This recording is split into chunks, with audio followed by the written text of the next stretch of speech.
Hopefully my sound and everything's working. I haven't streamed in a week. Holidays and family visits have. Oh, I guess I can change to a view. Uh, my family visits and friends. Uh, been a hectic week for me. So I'm gonna see if I can even remember how to play the game. Learn to fly all over.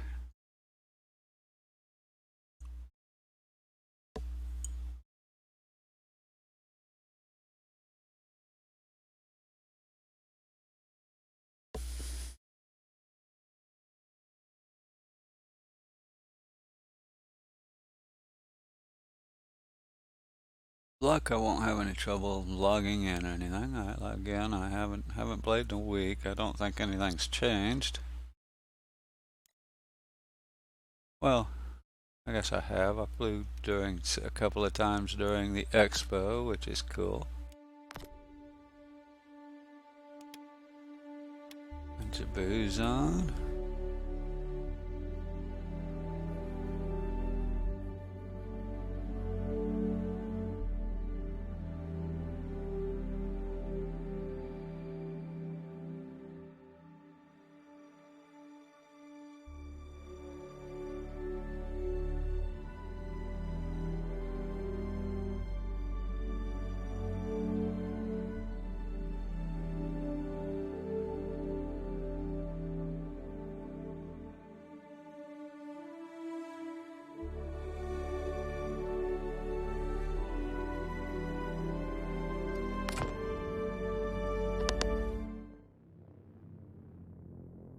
Hmm. Background music sounds kind of, maybe not. Let's see.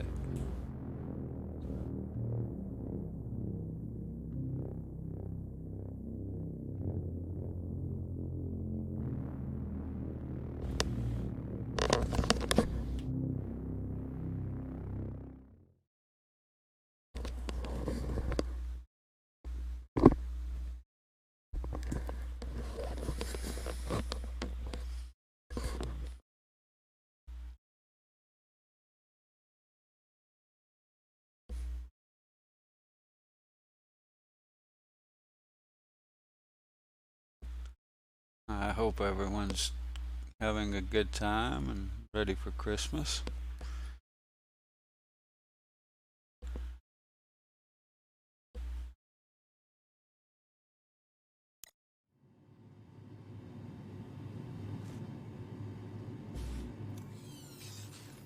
Crime strat rating increase. I'm not sure why I got a crime stat, but it looks like I do. Yeah.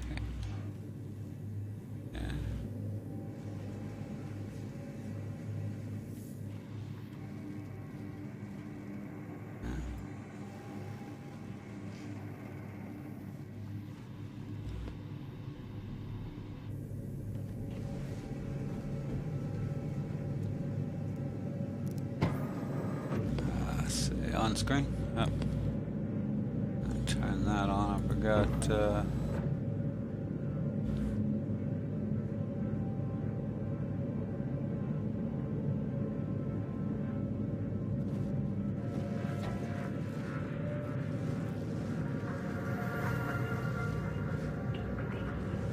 On screen.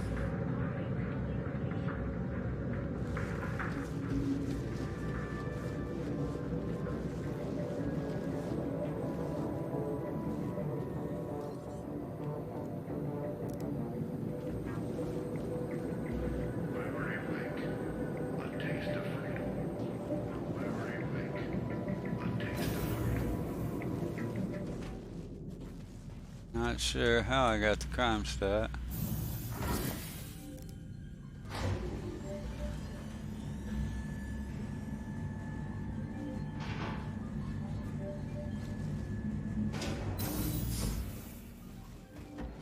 Don't remember that part.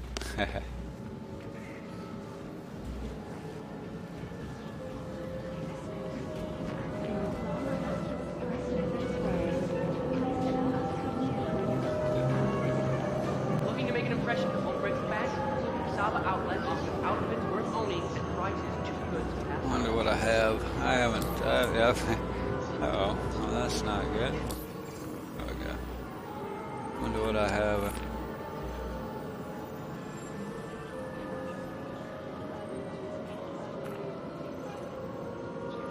So many I guess you have to put your armor on before you can find From your next favorite shirt to the jacket you need to have, Kasaba Outlet has everything you want to wear. med pens. And I got plenty of med pens, so I ought to be good there. Probably, yeah, I did buy. I don't ever use those. Need help? A friendly Kasaba associate will be happy to assist.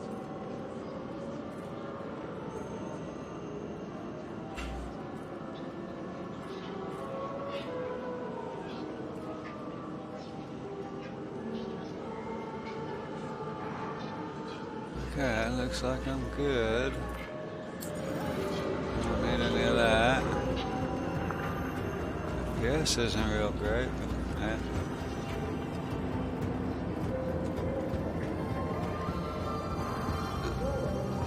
This is Area 18, so one of the hardest spots for FPS on my machine.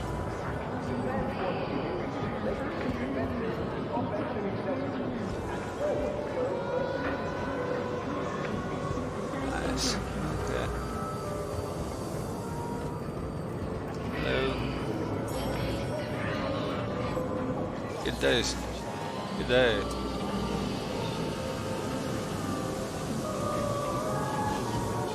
Don't know if they heard me. Is voice working?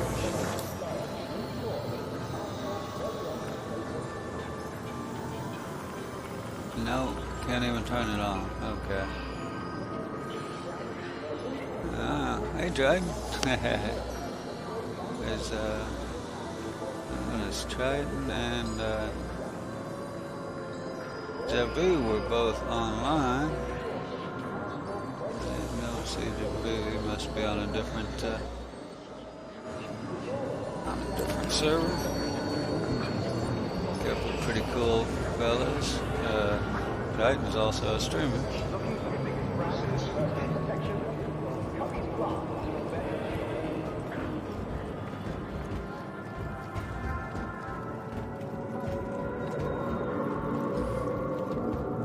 Convention Center. Let's see what is today. The 9th. I didn't know. Is that still open?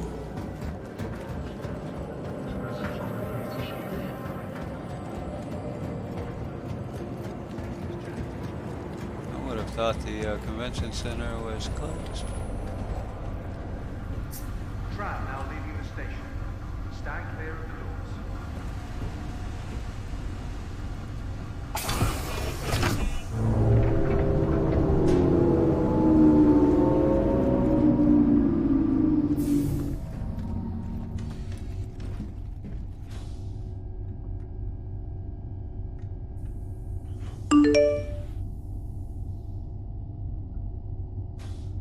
The lobby. Hey, Titan. Yeah. Oh, okay. It's been a few days since I played, so I just saw the sign, and you know, they did have this whole area, this whole side, blocked off at one point. So yeah, I just figured I'd try it. I haven't been in game, so that's good to know. I kind of thought it was over. They just haven't removed this part of the train thing. Now arriving. Yeah. Well, actually, I haven't had much time to game at all. I haven't even played that in several days. We had some out of town company. My wife's son from Georgia came in and stayed the week. Just left last night. So I haven't even played that in several days.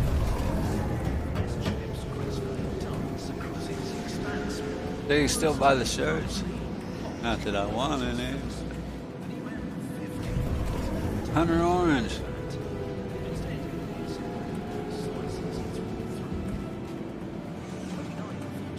Yeah, if they had something other than ship logos. There's some pretty cool ship logos and everything.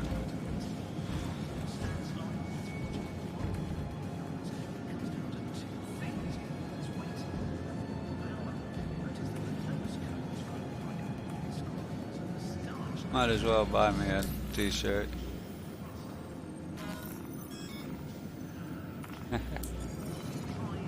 Probably won't last. So you say what, the elevators don't even work, or call elevator? Huh? There may not be anything down there. No, just no buttons but lobby. I bet that's the case. I want one of these. I mean, like in real life, that'd be cool.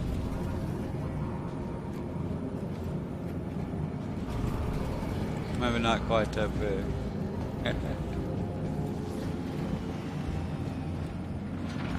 What is this?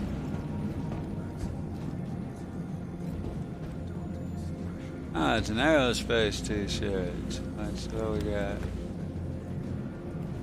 Yeah, might as well. It'd be cool if they'd let you keep it past, past.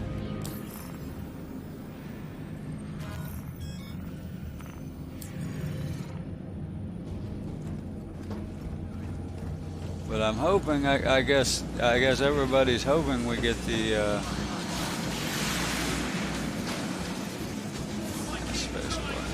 I guess everybody's hoping we get 3.8 pretty quick, which I'm guessing we will as well. I mean, it kind of looks like we will. They've got it in PTU on what, the 4th version, 5th version. I think they're at D or E by now, probably.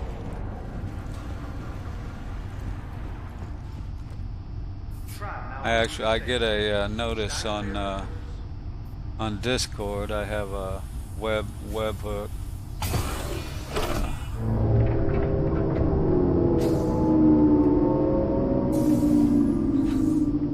For updates. So yeah, with luck, we'll get that one pretty quick.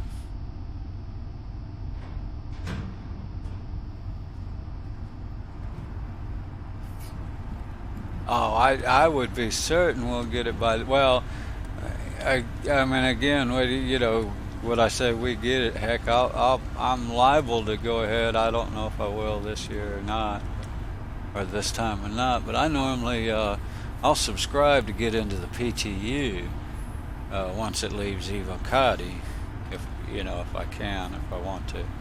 But yeah, it'd be nice if we got it into PU by Christmas. That would be great. I mean, right now it's still in Evocati, isn't it? So, or it was. If it gets out of Evocati, it'll still be several days. So hopefully it'll come out of Evocati this week. Then we'll be on track for getting it by Christmas.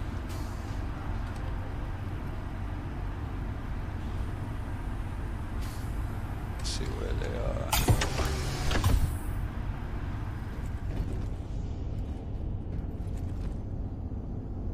are. Yeah, it's still in Evocati. Yeah, it's it'll be at least a week. Figuring the minimum, they're gonna throw it up on, for subs, and then for everybody at least for a day or two each before they drop it to PTPU. So yeah, we have until it comes, we have at least a week, I would guess, from Evocati to PU.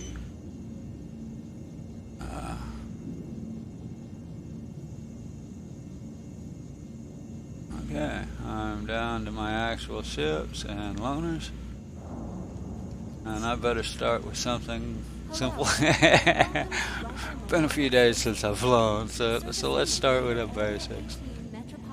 Your ship has been delivered to the following landing pad. And the Freelancer isn't the smallest ship, but for me it's the easiest. It has it's more forgiving. and its roll and things like that. So for me, it's a little easier,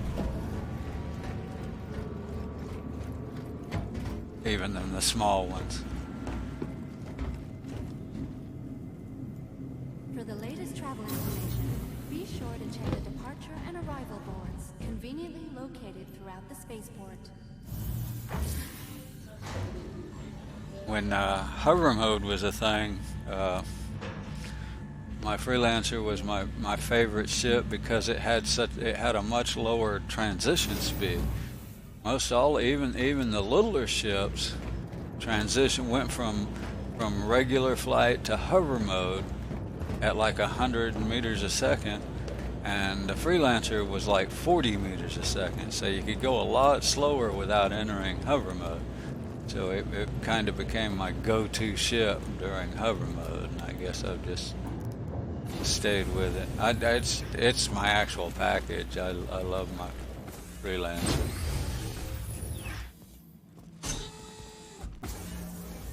But I should start flying other ships more.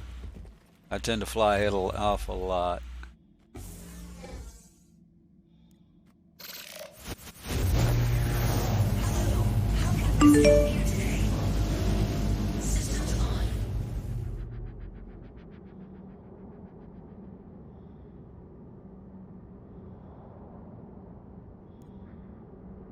Well, if they go, yeah, there's actually 5 levels of PTU that they're supposed to go through, although they don't always go through them all.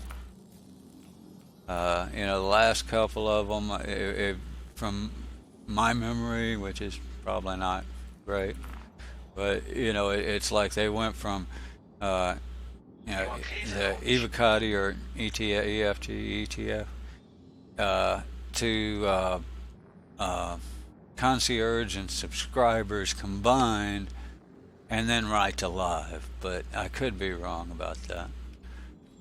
That's just what I remember. Do I have an open door?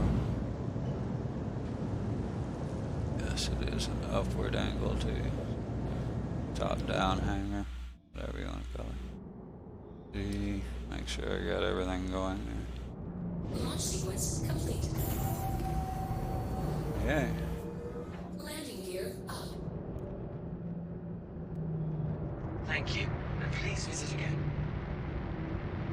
Yeah, I read, there's actually supposed to be, is it?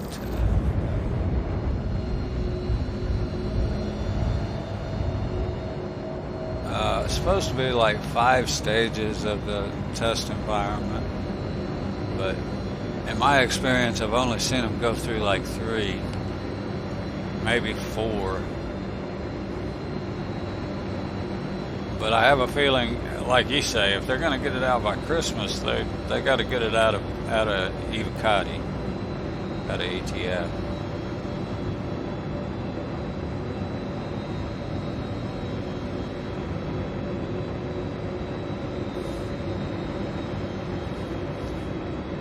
So we'll see how quick they can get that done. If they can get it out of ETF reasonably fast, then yeah, they'll get it by Christmas.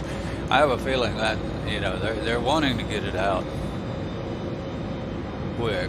You can tell that they sure went into ETF early, which is cool.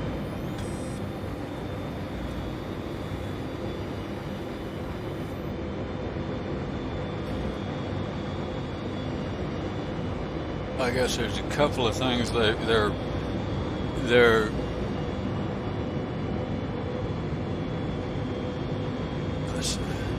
I guess there's quite a few things. Oh, what is that?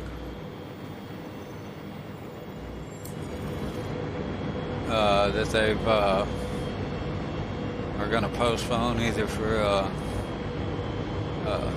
small patch, intermediate patch, or to 3.9. So that's also a good sign they're trying to get it out as soon as they can. That's cool. I mean, I don't want them to, I'm like everybody, I don't want them to rush it. but I'm anxious to see the new stuff too. So, you know.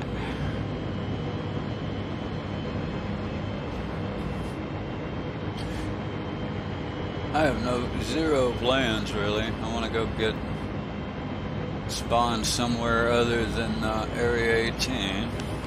Other than that, I really just kind of jumped in. Like I say, we've been sort of preoccupied with veterinary visits and of course family all week. We've had her son came down. We don't have room for him, so he's staying with our daughter nearby. But it's like they all get up and come over here every day, and then all the other family comes and visits here. And we have a tiny house, so to speak. So that's been rather interesting.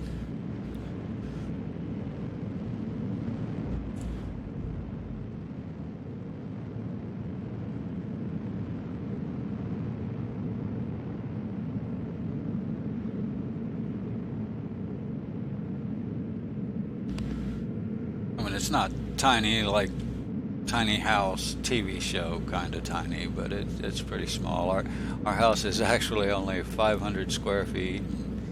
Well,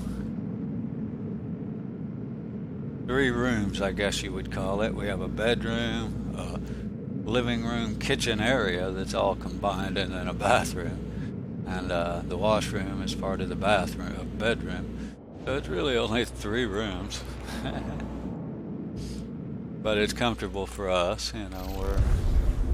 all our kids are moved out and it's just the 2 of us, so perfectly comfortable for us. If I can remember the right buttons, we'll be in good shape. Am I Area 18? Hey, it's coming back.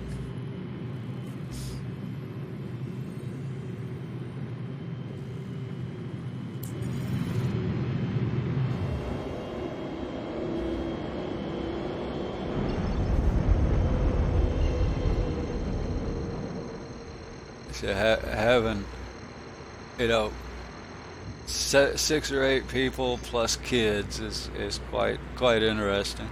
Luckily, the weather hasn't been terrible. We have a little fireplace thing outside, so that helps. And a lot of the youngsters don't mind the cold as much as us old folks. A lot of them hang out by the fireplace outside.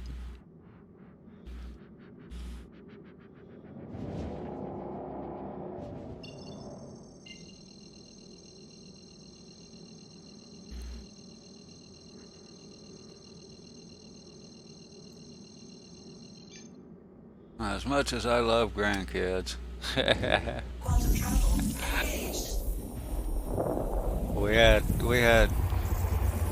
1, 2, or the other 1 or 2 grandkids all week, and so if we have more than 1 grandkid over at a time, my computer desk is blocked by the bed, by the couch we have to rearrange, and then of course during the day, you got to fight. How do you fight a 10-year-old to play on your computer? I'd be ashamed to tell you what games my computer has been forced to play this last week. Princess Pony and, web browser games and such. Poor thing, you'll be okay. We're back to real games.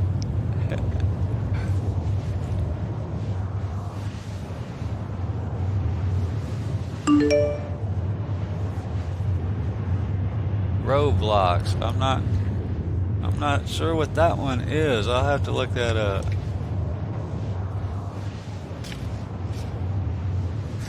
I'll have to look that one up. The big one for them was what's that block game? Minecraft. I mean, the 10, 11-year-olds love the Minecraft.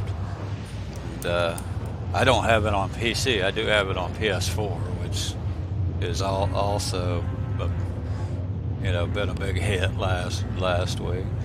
But apparently they even logged in her son, I even logged in his account on my PC so the grandkids could play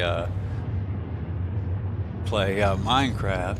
And then we come to realize in VR, well, I don't have VR, but that would be, yeah, I mean, my granddaughter Haley would love that. She's the big Minecrafter. The other one didn't really know what she was doing. Ellie.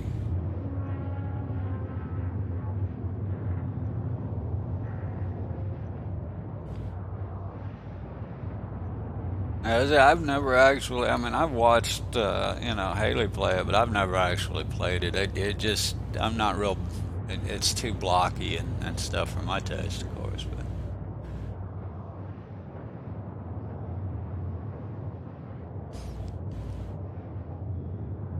I mean, it looks fairly complex, especially, I was amazed, we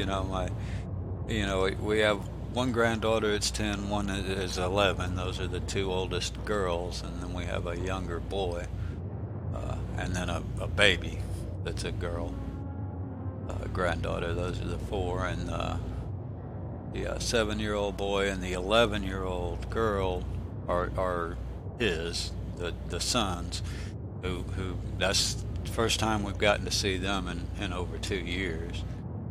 So they kind of got the royal treatment compared to the others. We see them more, so.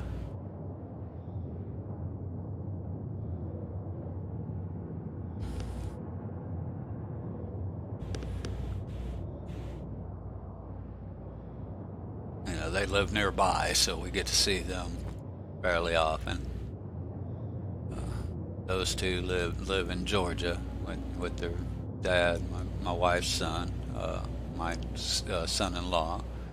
Actually, the other daughter that lives here, Amber, is also a daughter-in-law. I don't have any kids directly.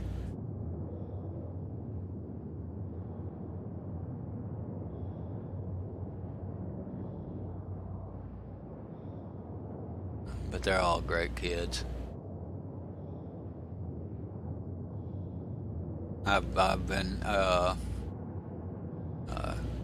hey, Amber, the daughter, was 5 when I married Frances, and we had been going together for a couple of years. So I've actually known her and been involved in her life since she was like 3. Ray, he's a little older, but he grew up with his dad, so he wasn't around when I married. He just, he started visiting and coming around more after he was older. When he got to be 18,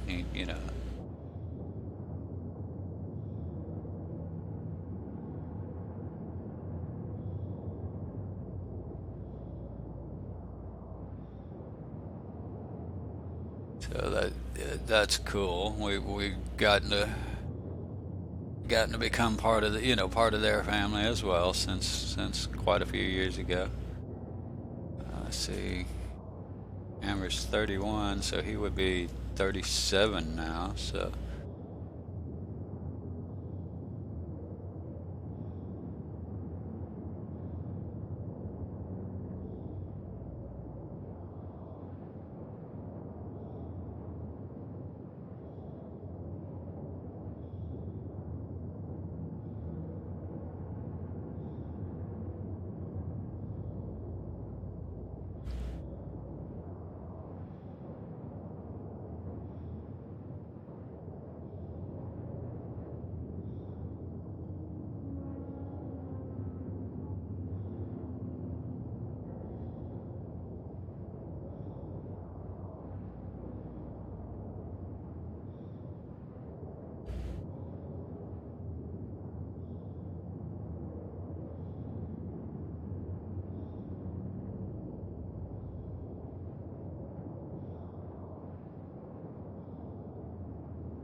and all that. We did get our tree put up, but with all the family here, we had a 10 and 11-year-old grandkids decorate it. So now I have to take it apart and redo it.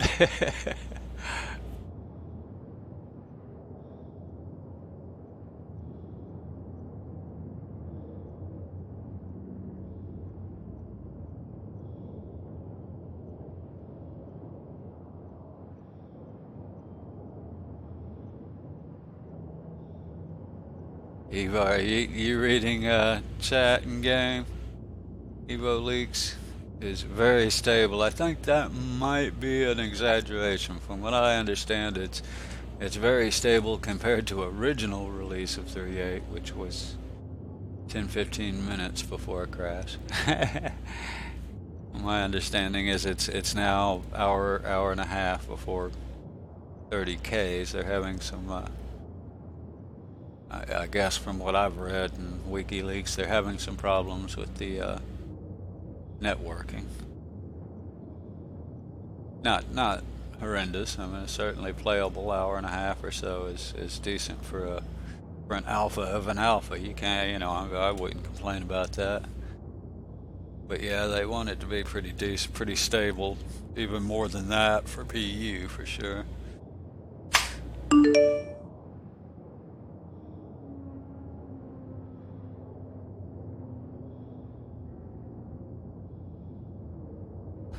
Yeah, that's exactly. Yeah, I agree with what you're saying. It gave chat too. That's kind of what I see. Is they're getting it there. They're certainly getting close.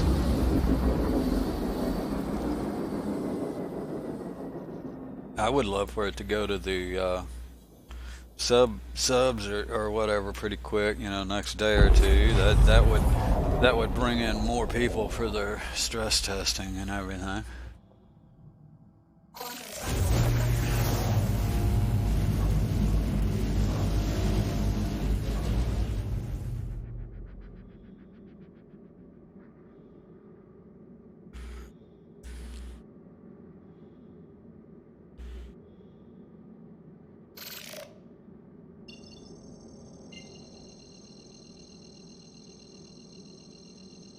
I'm not even sure. I'll have to go back and look. I know they.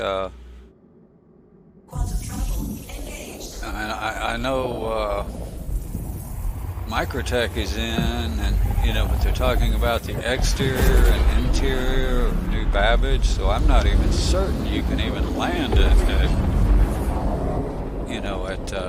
Microtech as far as a spawn point kind of land on it. And that's kind of critical. I want to see, do I or do I not sub to get in the PTU for a week or so, for like a week.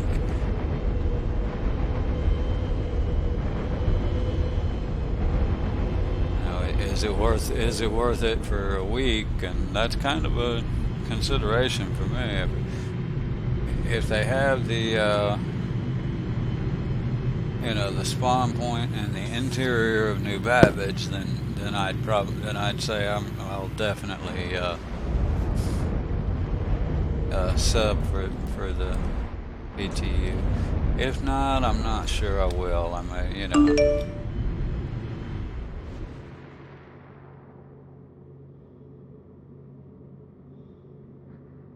That's kind of what I was thinking. Okay, that's what I was. I mean, I kept up with it, but I haven't really kept up with it this past week. Up until then I was watching it, and I have, the few times I had a moment that I could steal the computer when there wasn't a bed in the way and so on.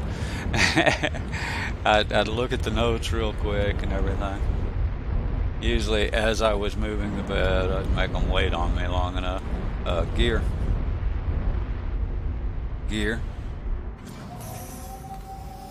Transitioning gear. And just look at the leaks and try to see what would keep up with it some, but I say we've been sort of distracted. So yeah. Please proceed to assigned landing bay. I'm not sure I'm gonna. Yeah, you can land on the planet, is what you mean, but not the actual landing zone or interior.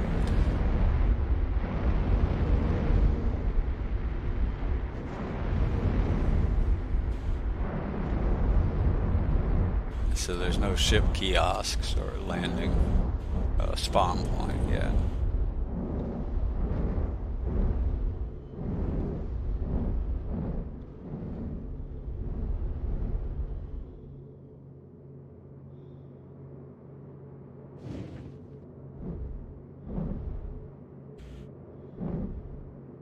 Landing successful.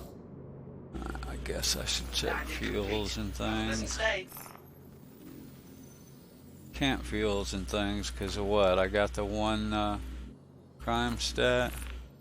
How do you see that right here? Yeah. Okay, well, that's what I should do then. I should find some place to get rid of my crime stat. I don't even know how I got that. I'm not sure. I might have earned it, but I can't say. That's bad. Let's see. Since I can't land fuel here, Sequence complete. that should reset my spawn anyway. See a red. I guess I'm Thank red. you. And please visit again. I can't pick on the red guys anymore. I'm red.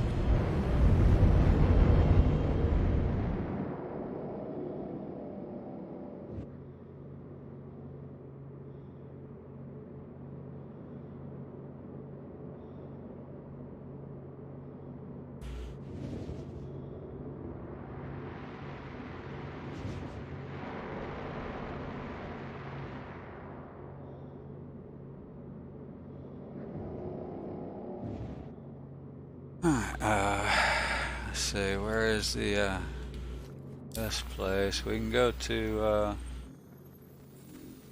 Selling. I'm not sure if anybody, or is it Selling? Yeah.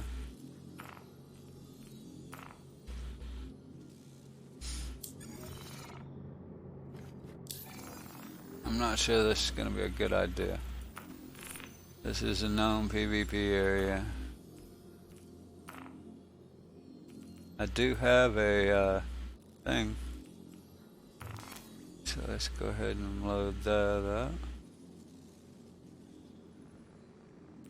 up. A crypto key, that's what they call it. Alright, well, let's try it. We'll see if we can get there. Nobody kills us. We'll do it there. If not, we may have to go to Hurston. Try to get through that security post.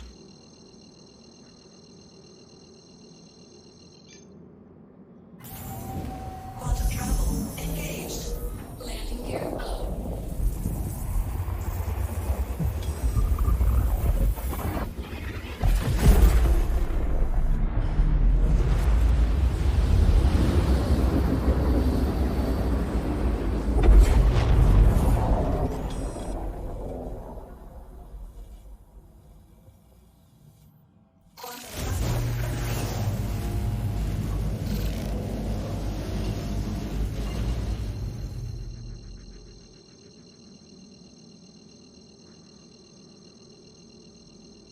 Well, they slowed that down a good bit. Quantum travel engaged.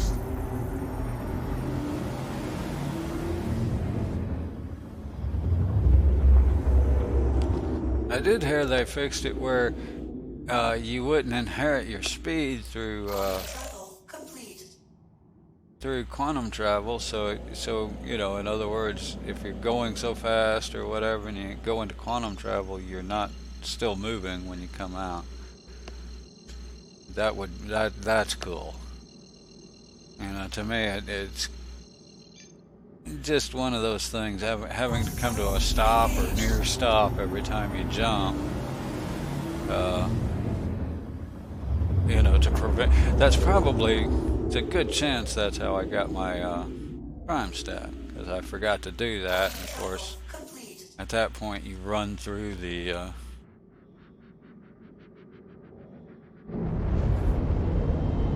you know, any of the interdictions where they scan you or whatever, it's very reasonable that you can literally run right through. Wow, there it goes. I was wondering why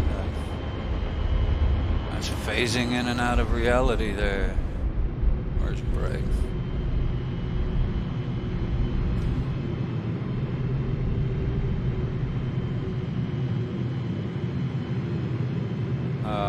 Is it gonna stop? Jeez. There's definitely people here. No audio. Let's see.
Okay.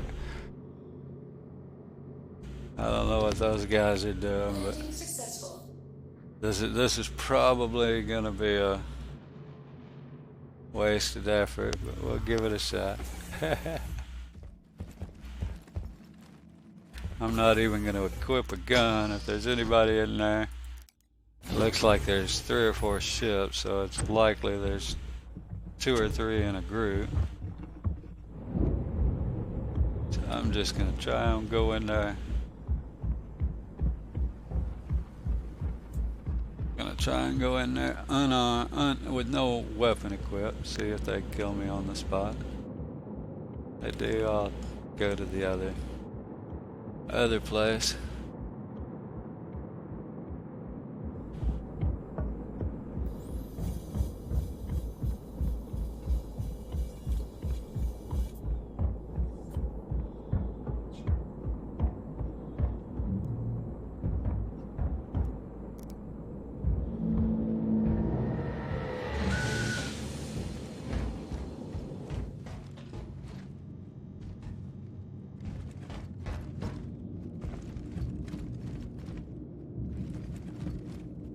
Sure how to get around in here.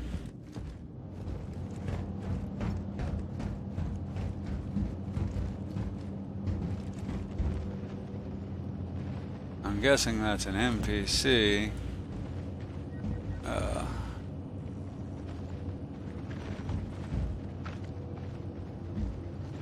I believe the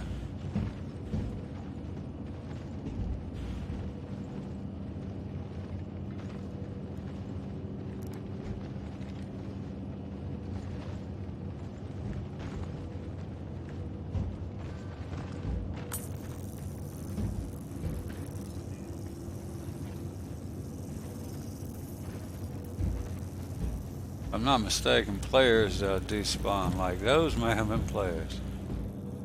No, that's all look like the exact same weapon. Maybe that's no, that's the same weapon. I don't know what the deal is. It's like murder, chaos and mayhem to me. But I'm just standing here like a dingleberry. Wasn't me, man.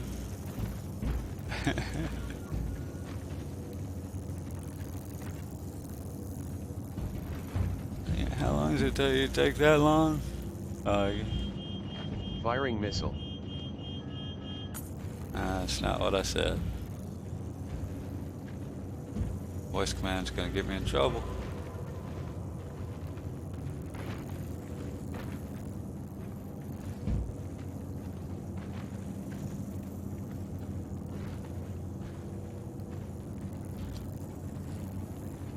At least my keybinds are correct, because that's one of my custom keys there. That one. Wonder if there's oxygen here.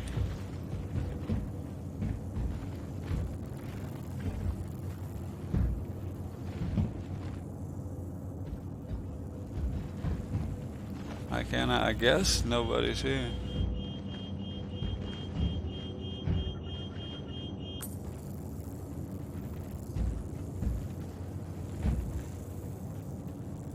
I can't hardly believe they must have been leaving right as I came in. I did announce I was coming, which is kind of dumb.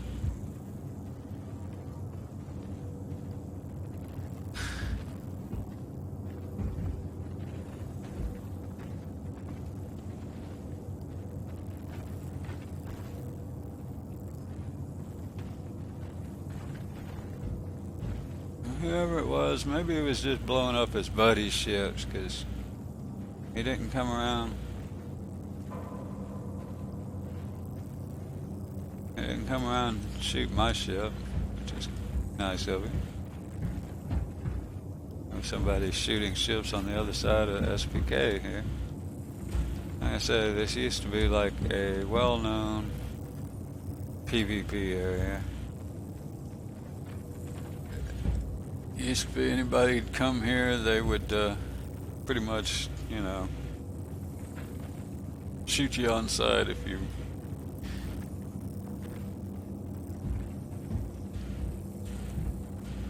just because they could.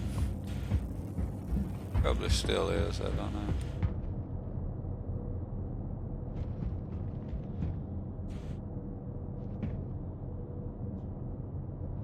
I want a monitor like that. Actually, I want a monitor like that up there.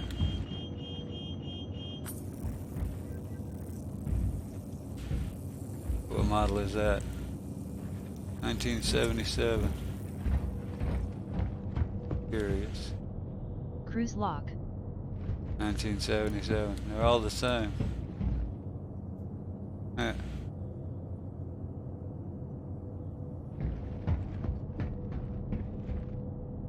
Yeah, all the part numbers and everything are the same.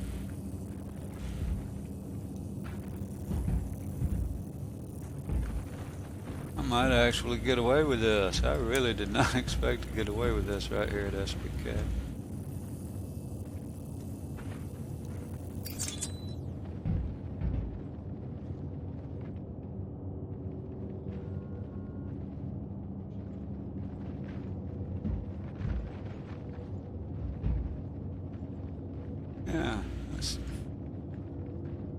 Yeah, dismiss.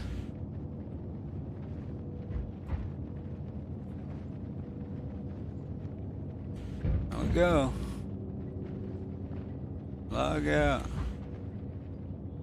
Cool. How cool was that? I managed it. I would not have bet on that at all.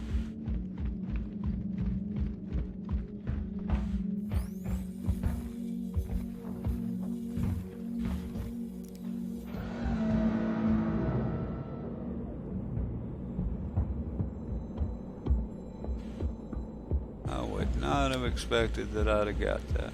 There's my ship. How'd I end up with that?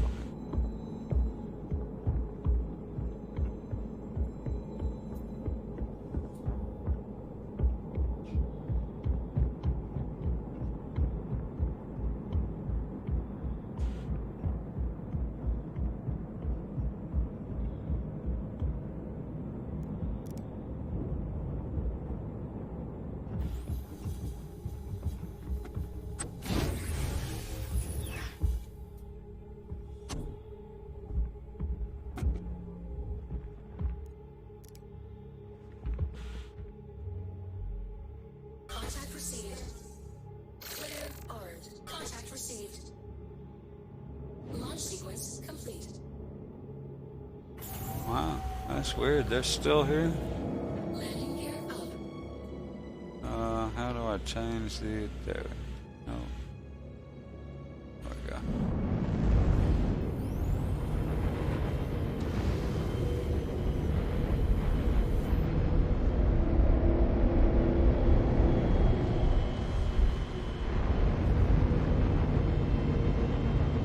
Oh, those are AI. Sure are.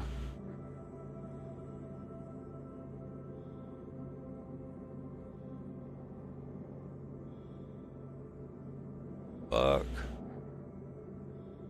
Andromeda.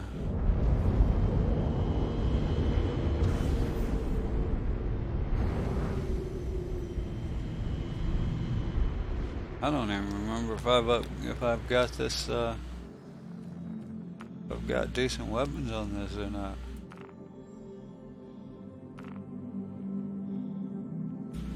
Yeah, I've got my preferred weapons.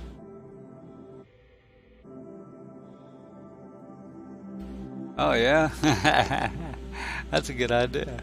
I'm not thinking you're gonna get. Yeah, I don't have any bounties in this area other than the assessment, which I've already done, and doesn't work half the time. So I think I'd rather go somewhere else for that. But for fun, just to get going here, I think I'm gonna shoot them. I don't know what that other guy's doing. He's hanging out with the enemy. Exactly, yeah, and that's where they'll show up for me as well. Hello, you awake?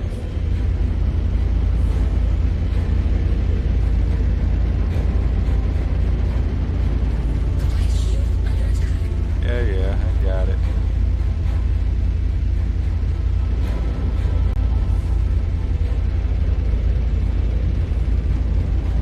Before I go actually do about it, I just wanted to see. I need to get repairs and stuff. I have no idea what condition. It wouldn't tell me when I landed at PO with the crime stats. So. Buccaneers, I hate these things. This thing's liable to take me more time to kill than that other one. Unless it stands still. So, okay, never mind. Stand there. Bye.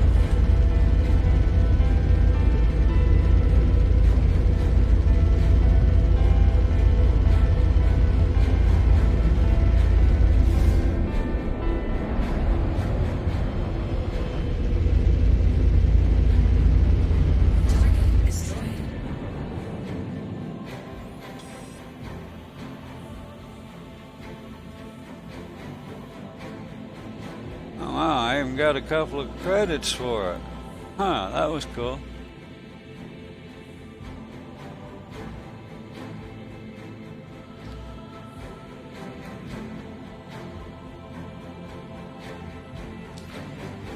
Like 250 or so. Yeah, I usually, as a matter of fact, I guess I should go redo Talevsky. Because that's where I normally do my OM1 Delamar. That's kind of neat they at least do that now.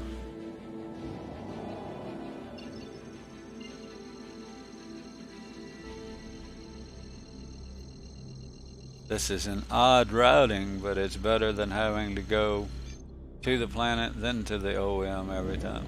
Quantum travel engaged.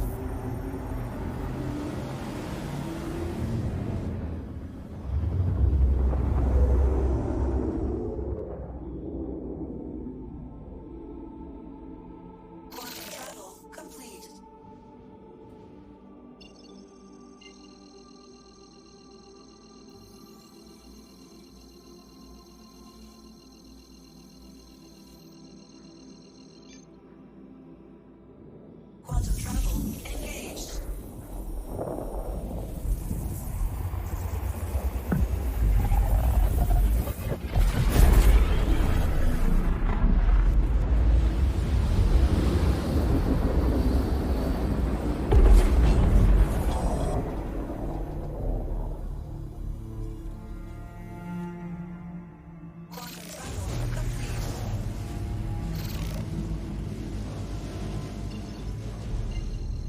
insufficient fuel.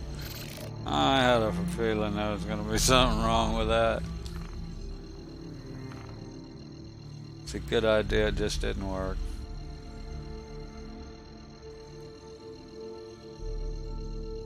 But I should be able to fuel it Port Ollie, right?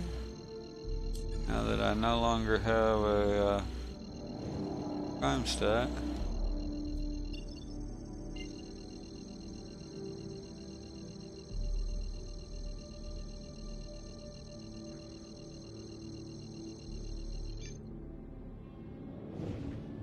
Quantum travel engaged.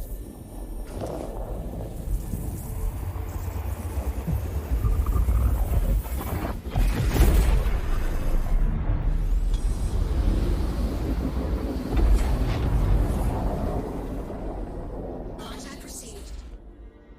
All kind of contacts. Quantum travel. People being bad guys around here.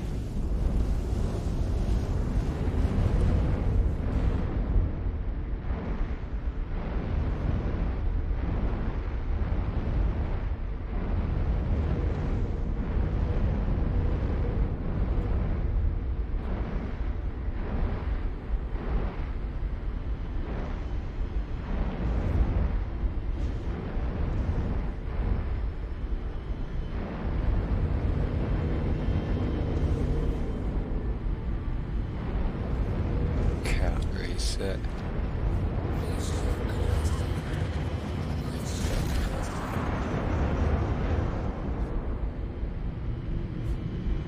Who is that guy anyway? So he goes by me and then goes and attacks me and then goes into Armistice. Air shield under attack. Forward shield under attack. Shield charge complete. Left shield under attack. Left shield under attack. Who is he? Target friendly. Target friendly my ass. Shield charge complete. Shield charge complete. Them badgers. Rear shield under attack. Right shield under attack. Forward shield under attack. Fuck you.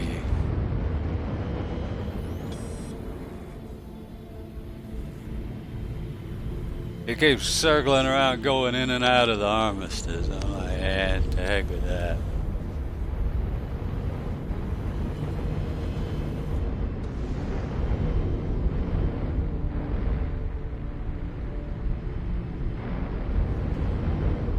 Gear. Transitioning gear. Landing gear down.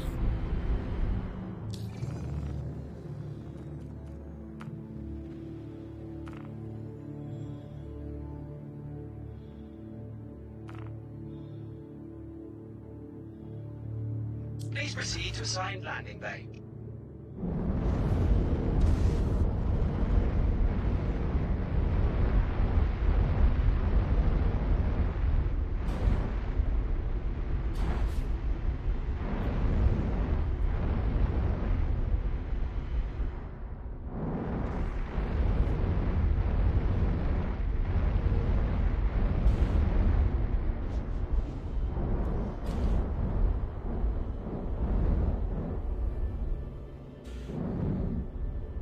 Landing successful.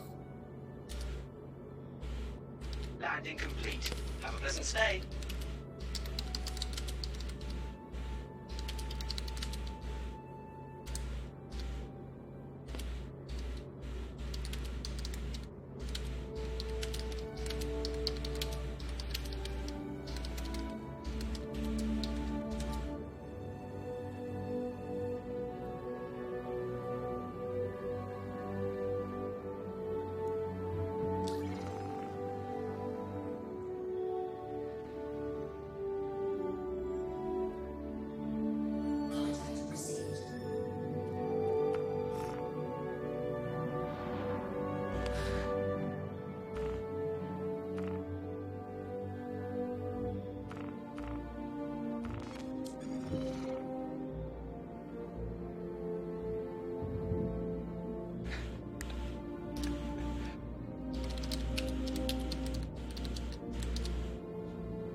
Did it at least finish?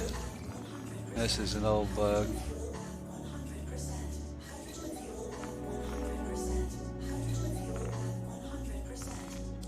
There you go.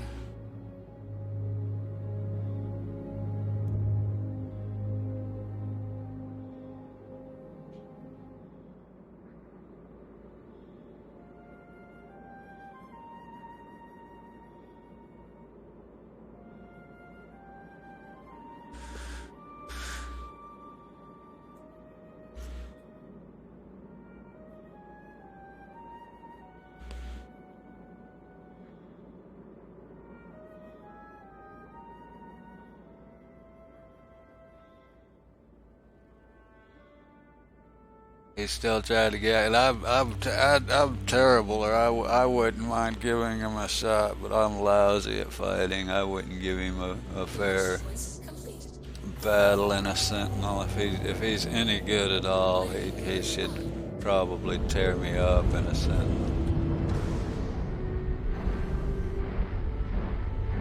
Thank you, and please visit again.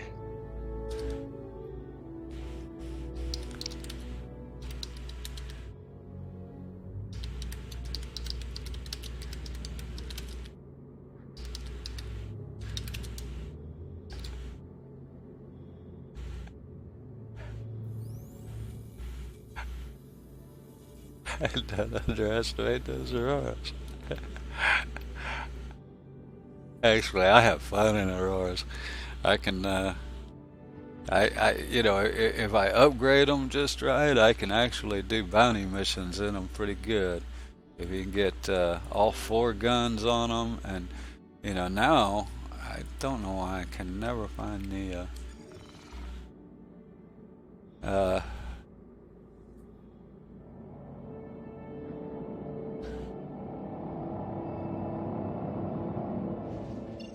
I can literally do all the bounties except for the Hammerhead and an Aurora if I can get all of them upgraded.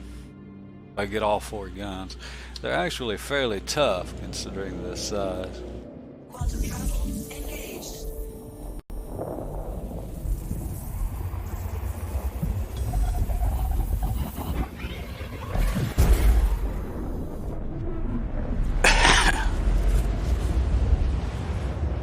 They're talking shoot fixed guns, but that's what, in other words, now the Aurora comes with 2 gimbal size ones.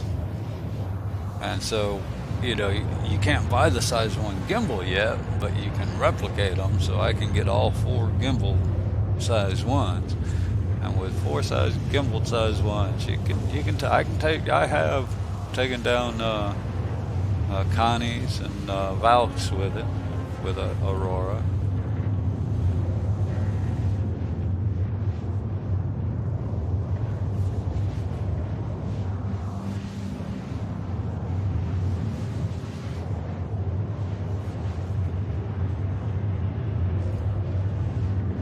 My buddy, people taking talking down about the auto gimbal. Yeah. There is a deficit. You use smaller guns, except for on the sized ones. On my 325 and what's the other one? The Warlock, I used fixed. I can do fixed weapons. To me, it's an even 6 to 1, half a dozen to the other. Because for me, you do more damage with fixed guns, but you don't connect as often, so it works out about the same for my money. I'll be right back. I want to make another cup of coffee. Coffee ran out. We can get untangled here. Be right back.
got back just in time.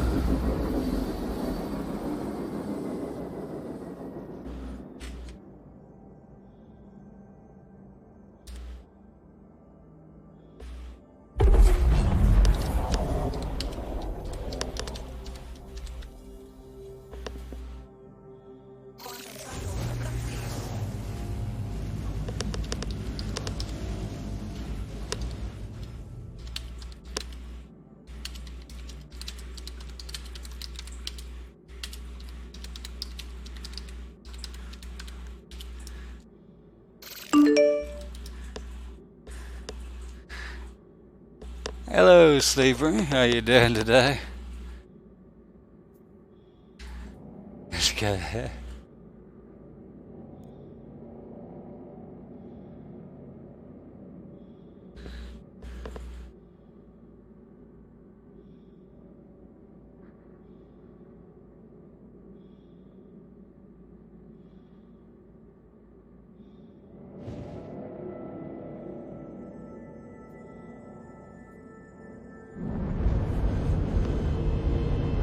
Welcome, hosting the channel. Thank you for that. Appreciate that.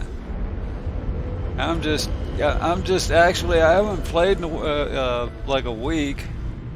Had family come visit, kind of unexpected, and so it's been a rather hectic week. Enjoyed the babies coming out. Grandkids are great fun always. All right. Well, I appreciate the hosting, and have a good day. Oh, Triton, I'm sorry, I read that wrong. Alrighty, man. Appreciate you stopping by. There's an 8K bounty. Cool. Yeah, I'm probably not going to stream real late. I do have some things to do. I got a little bit of housework. Like I said, it's been kind of hectic, and got to redo the Christmas tree. They did a great job. I told the wife we ought to leave it. You know, when you got a grandbabies do your tree, you ought to leave it, even if it's not the greatest job. They forgot to put the lights on. She's like, well, can't you work the lights around? And I'm like, I don't know. Usually you put the lights on before you put all the bulbs on. So we'll see how that works out. Hopefully I can put the lights on and still leave all the bulbs kind of messy where they put them, so they don't notice. Only one of them will still be around for Christmas. The other two are already gone. They had to go back to Georgia.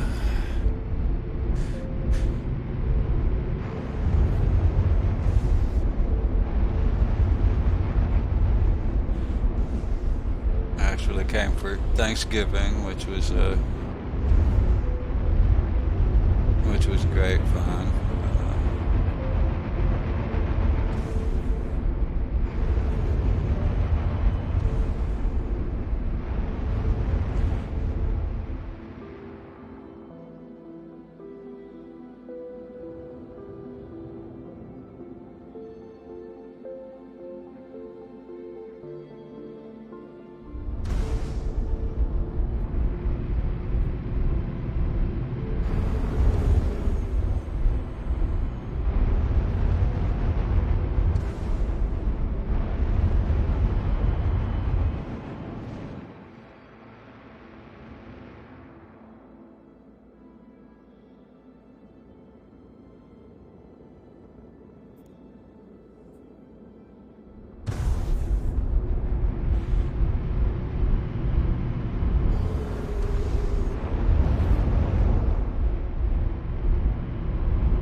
That's why I didn't want to go do the combat thing with these guys. I'm not real good at it. I do use aim assist. Don't like it, don't fight with me. I'm not good enough even with aim assist to beat most people, so I don't care. I just play the game to have fun. That's why I use it on the NPCs. They don't care either. I'm pretty sure the all the NPCs use it, because they rarely, but they don't hit you very good with it, but I'm pretty sure they use it. If not, they ought to.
Thing slows down like about as good as a freight train, so I guess I better get ready.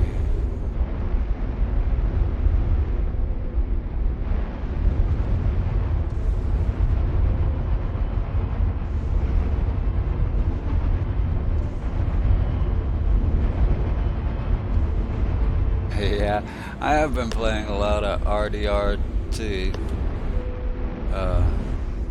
Well, prior to this last week I was.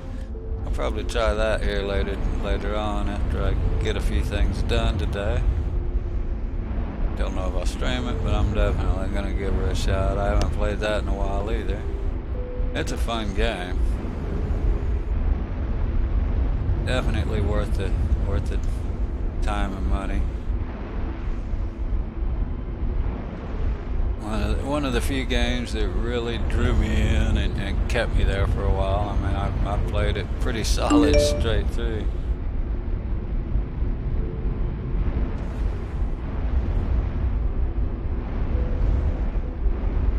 Oh, this is my favorite ship.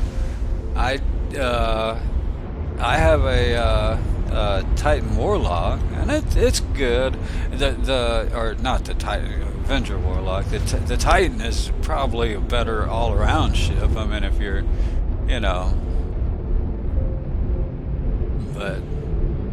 but yeah, I love the Freelancer. I really fly it too much. I really ought to fly other ships. And I overplay with this ship, but that's why I flew it today. I've kind of been on like a week-long, with the grandkids over. I haven't had access to my computer after they go to bed, because we got to move the couches around a little bit to give everybody room to sleep. And when they're awake, it's they're playing on it.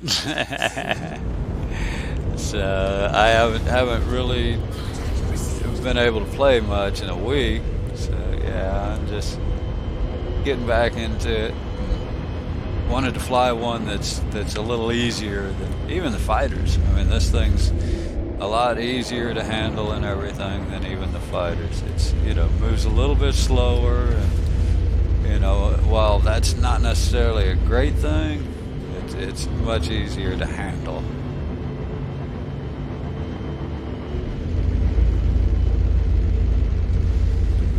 But yeah, this is my primary ship. It's actually my package ship.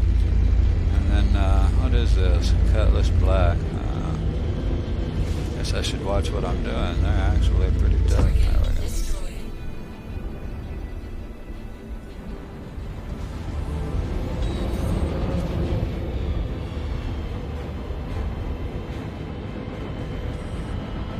So yeah, I'm a big Freelancer fan. This is my favorite ship of all time. Is this one right here. And everybody,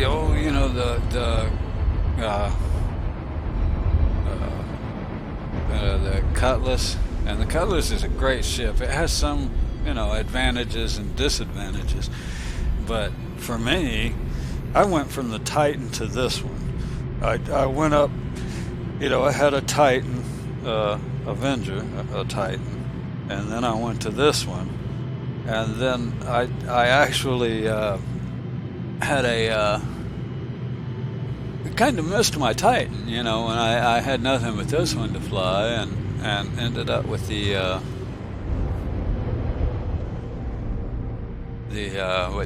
Warlock, because I wanted to try the EMP. Well, no sooner than I got the Warlock, the EMP doesn't work really right.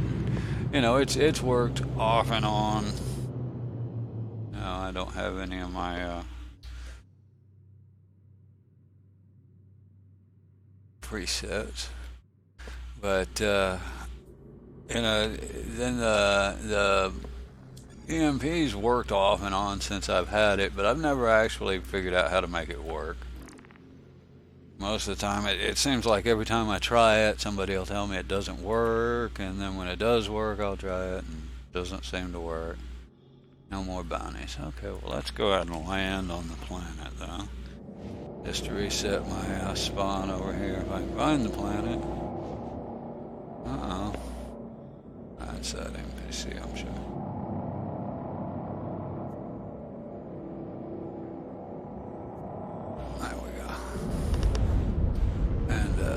Yeah, so I've never actually been able to really make it work the way it's supposed to,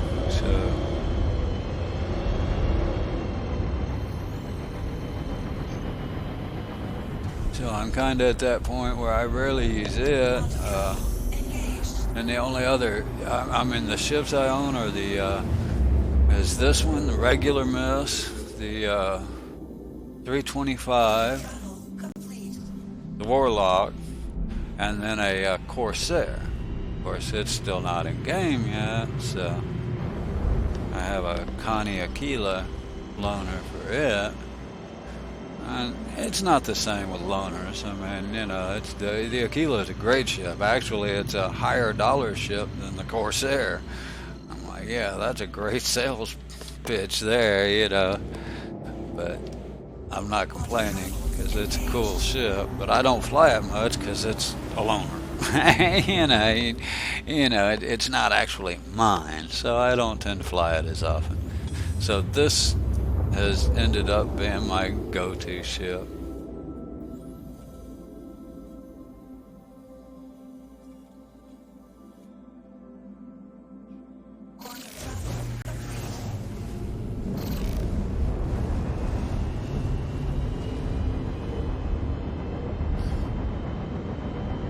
I run into the ground more here at Levski than anywhere else. Took me a long time to figure out why. I mean, it's just like flying in space. There's no atmosphere, so it doesn't slow you down. And so you can crash really easy here. You got to really watch yourself and slow down, just like you're in space.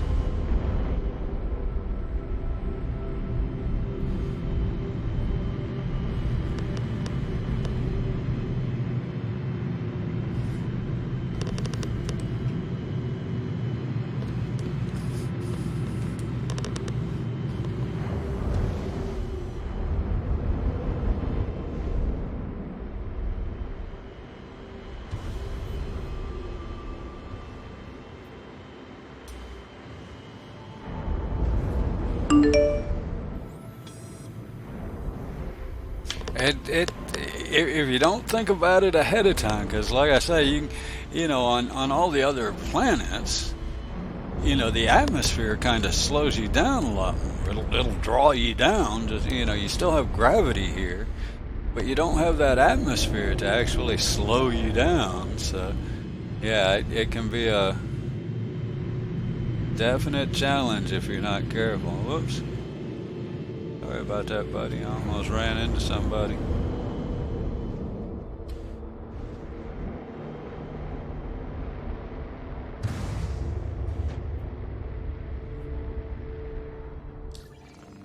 But yeah, I like Delamar. Actually, this was one of the first places when I first started. This was one of my home stops. This is kind of where I based myself out of. Look at that. Got a hangar free that's perfect for you. Which was just over a year ago, as a matter of fact. Gear. Transitioning gear. Landing gear down. And the reason I based myself out of here was one of the best paying missions in the game at the time, especially for an Aurora pilot, which I was at that point, was Recco Battaglia, the mining, just a box delivery mission here. And so I basically just spammed the heck out of that mission when I needed money.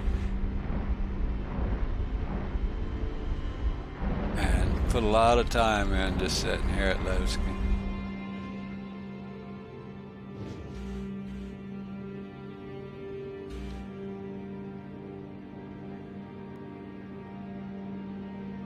Landing successful.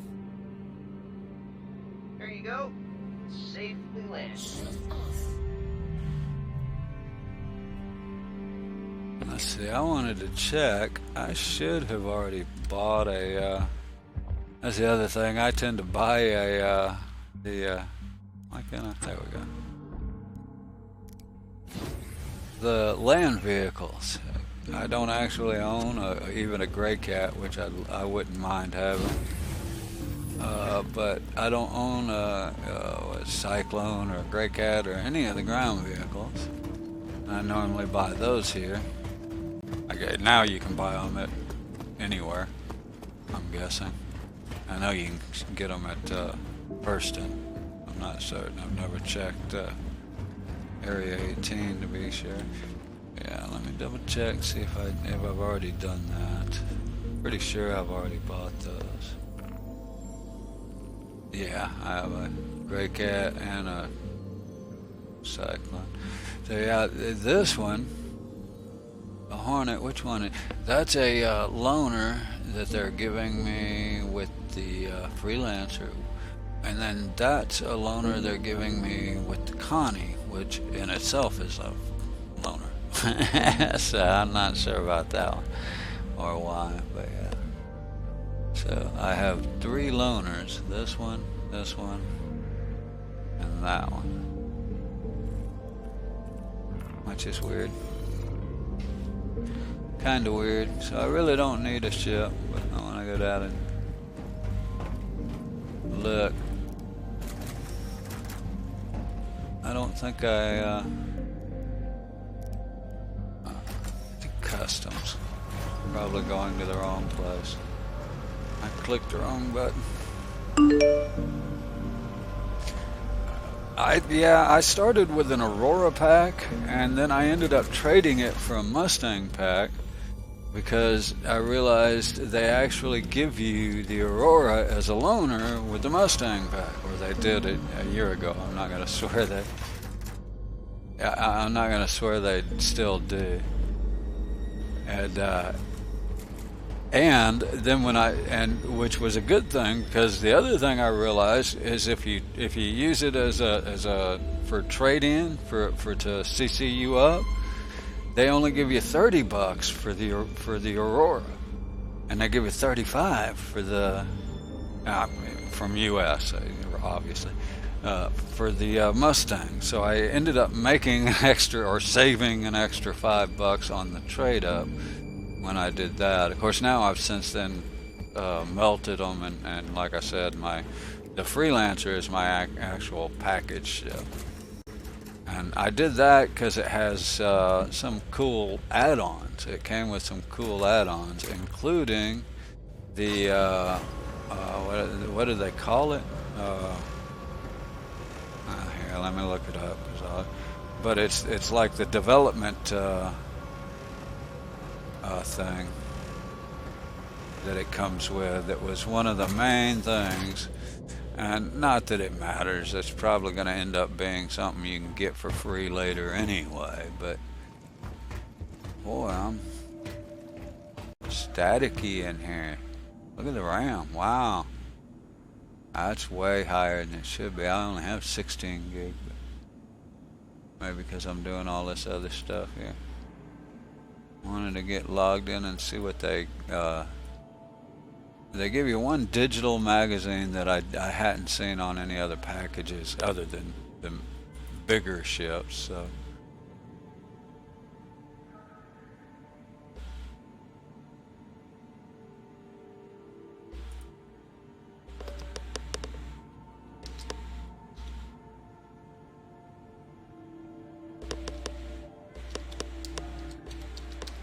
seems like I have to log in every time now. It used to be they'd save your login, but now it seems like I have to log in every time.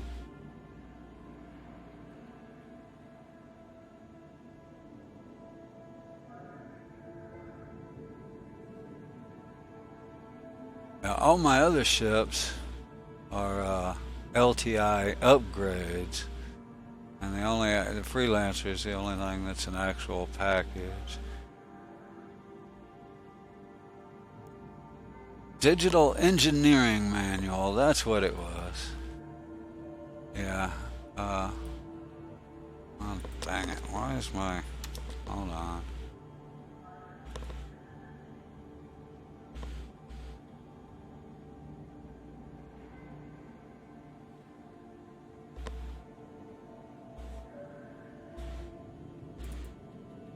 Yeah, it's this Digital Engineering Manual. You can now you can get it as an extra and everything, but I was really wanting the Freelancer, and I got to looking, and like it had that, and that was one of the selling points. Don't ask me why. At the time, it was one of my selling points. It's because it had, and if you look it up, is what that's supposed to be. Is a manual for modding.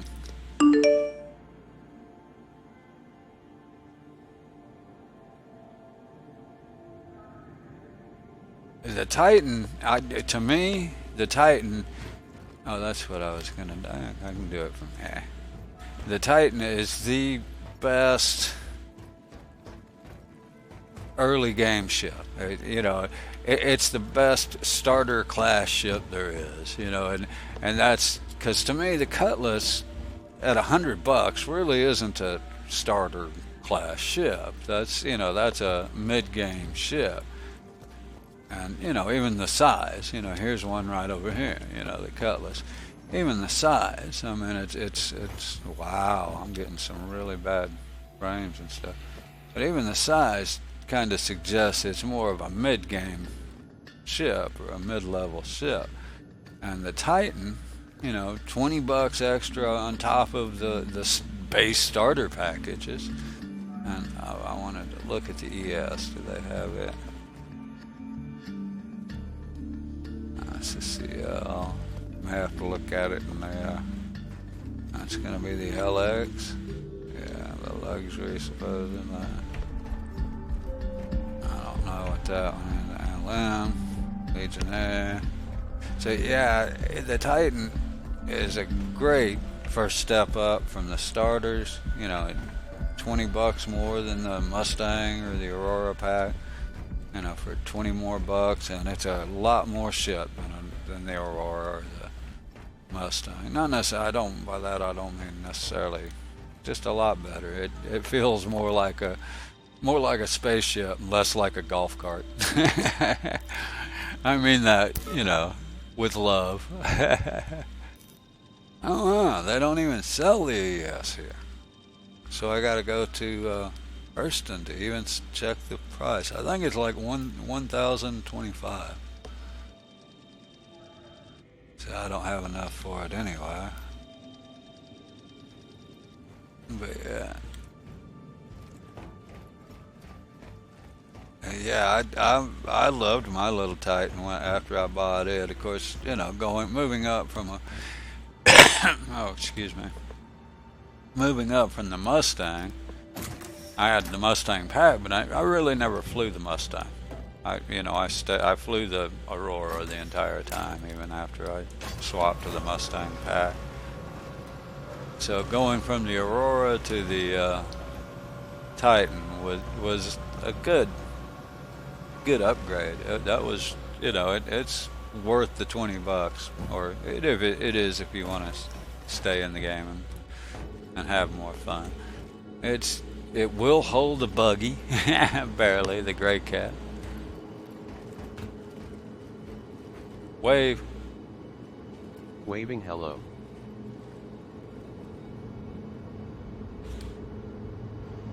But it's, you know, it's still not a, you know, in-game ship. Salute. Saluting.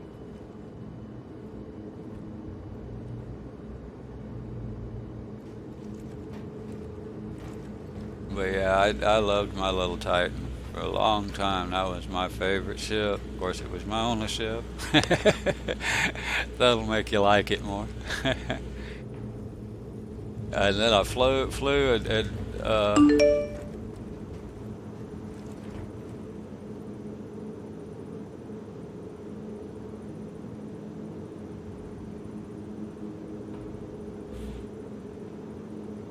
that's a good way to go. And yeah, to this day I still have to say, I mean, I've got a Connie in my, you know, in my toolbox. You know, you've seen what I have in my toolbox. Not a lot. I mean, I don't have a lot, but I've been playing for a year, and since day one when I started, I've been doing every PTU. And when I started a year ago, PTU, they'd give you every flyable ship. Now the first couple of PTUs, they gave you literally anything that was flyable was in the PTU. And then they kind of changed that to where now they're only giving you like the new release ships, right? So, But, you know, these are the ones I have that I can use every day, and by far my favorites, the Freelancer, by far. And like I say, I've flown a lot of other ships, and yeah, I love all of them. I mean, you know, who doesn't? But yeah, I'm satisfied that, wow, I don't know what's going on, or why I've got 1 FPS. I think I've got a memory leak or some, maybe not in the game, but something. I'm not losing any frames through OBS. Bitrate looks straight, looks good. Huh, that's weird. There it goes, chilled out again. They did say something about the kiosk, but I hadn't even opened it. I was right in here. Did it do it again? No. Opening the kiosk, do it? Nope, guess not. Yeah, I think it was. But yeah, it's, I mean, that right there is a lot of RAM for, I guess that's total. Let's see if that's total.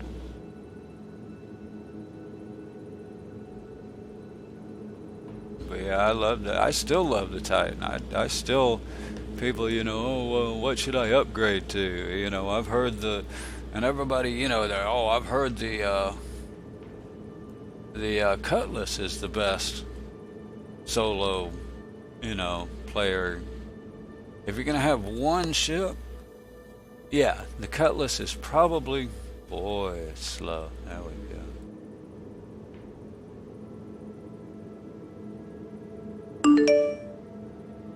14.8. I'm showing more than 14.8 over here in this, so yeah, that's everything.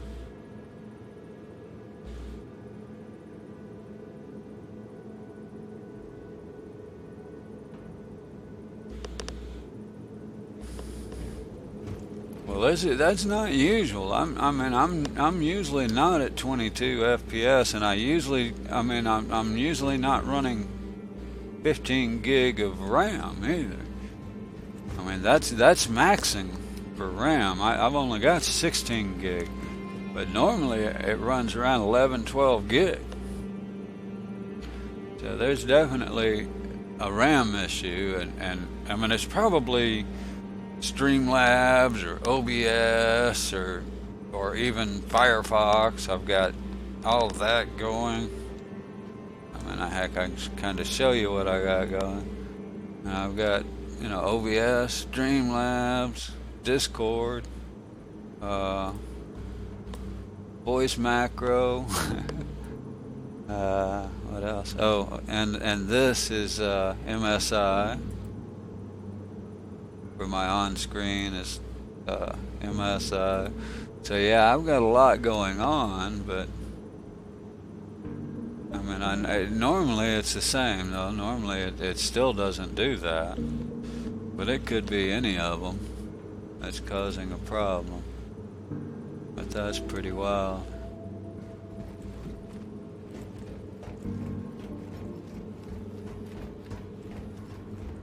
Somebody got this guy standing on the box.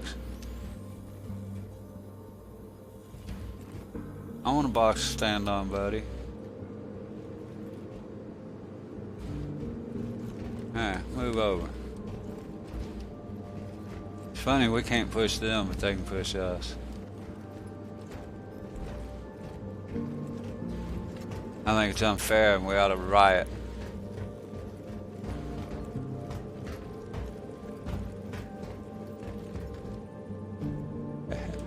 Well, I guess I was just taking a look, and they don't have the ES version, so I can do another bounty. Actually, I think I may, yeah, I do have bounties. I wonder if my Titan is set up. The Titan or the 325. Let's look at the 325. Do I have the guns on it? Yes, I do. Probably don't have much else on it, but that's alright. Let's do that 8K and take the 325. That'll be a little bit. This may be a bad idea, but we're gonna give it a shot. See if getting out of here. As much as anything, I want to leave here and see if my RAM goes down.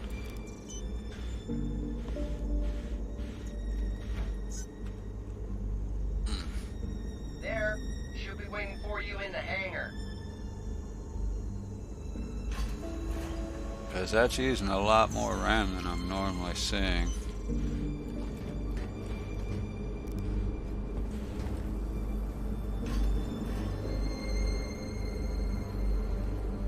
And normally, like I said, it runs around 11, 12.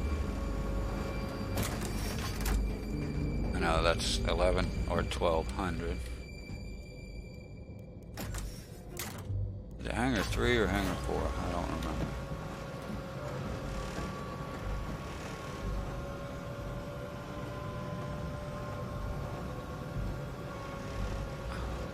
Guest ride first time.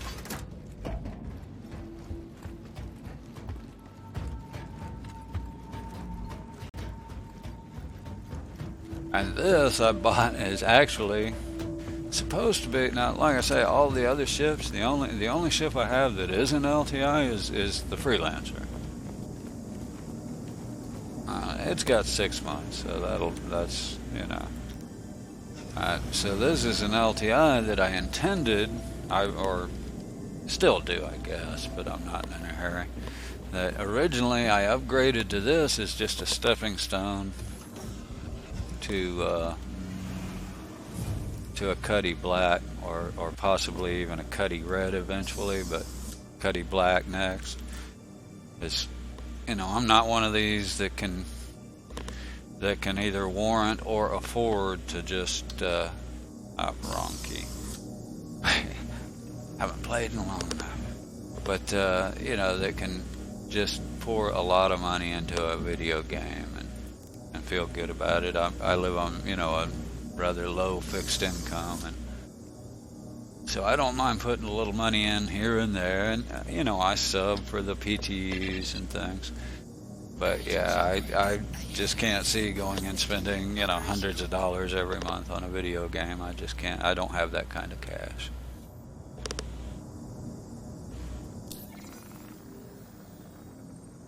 Which is probably a good thing.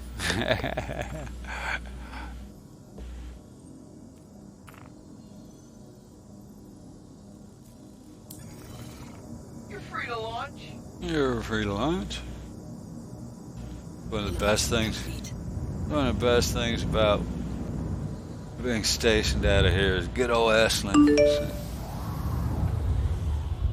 Landing gear raised. Good luck out there. That's yeah. That's you know that's another good point.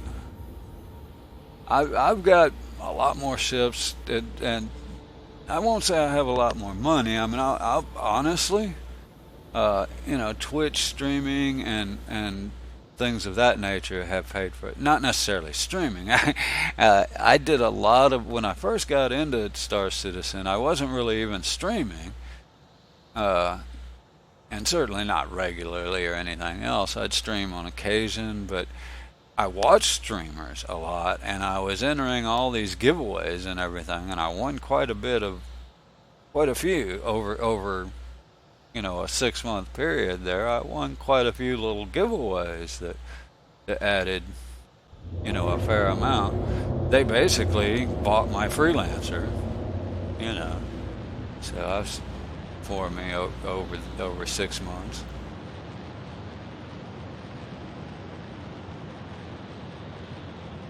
And I did reinvest some from streaming. Not that I don't make anything from streaming to speak of.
Asteroids can kill you faster than your enemies.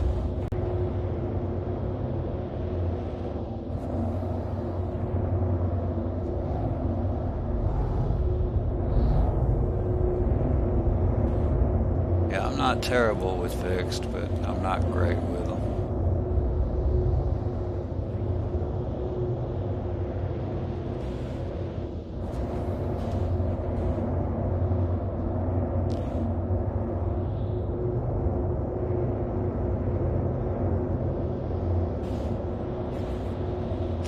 This is actually the exact same loadout as the Titan we were talking about, same size weapon mounts. I mean, I custom loadout. I have all Gatling ballistics on everything. That's my favorite weapon.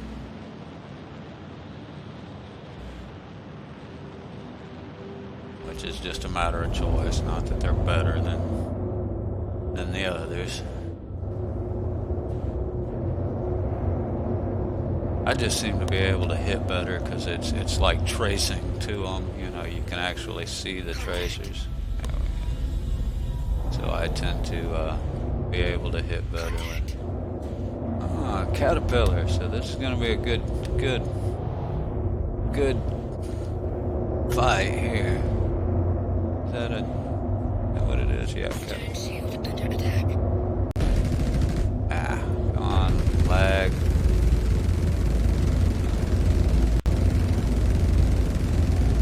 This is one of those where I'm like, that guy's like talking about aim assist on a hammerhead, and I'm like, why? You don't need it when you're shooting at a big ship. The ones I need it for are those Drake Buccaneers. Those things are hard to hit.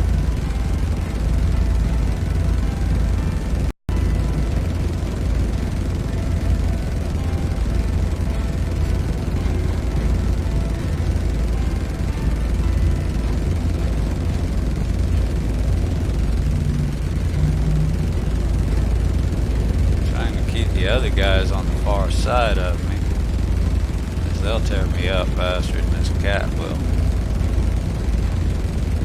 His support ships. Problem with these guys, you can't really see that you're doing any damage, because these ballistics don't do anything to the shields. So you just keep shooting. Eventually it'll start showing some red inside, and then that just tells you to look out. Who is that, me or you? You'll start seeing it show a little red, and then it'll blow up. I can't get the shields down at all with these ballistics.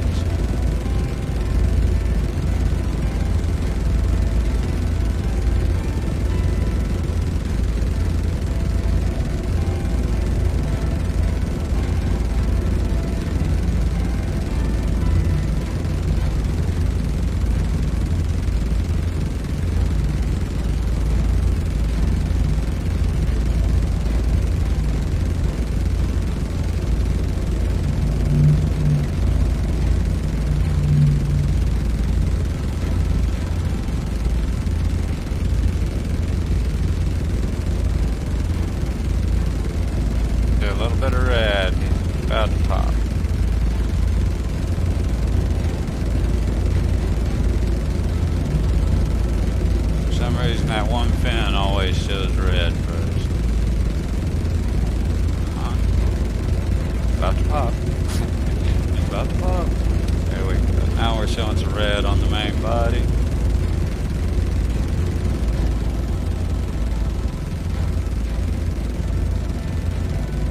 Only thing about these little ships is you can't get in trouble faster, and you can run it. You gotta go re-ammo every. You gotta re-arm, re-ammo, whatever. Alert. Engines overheating.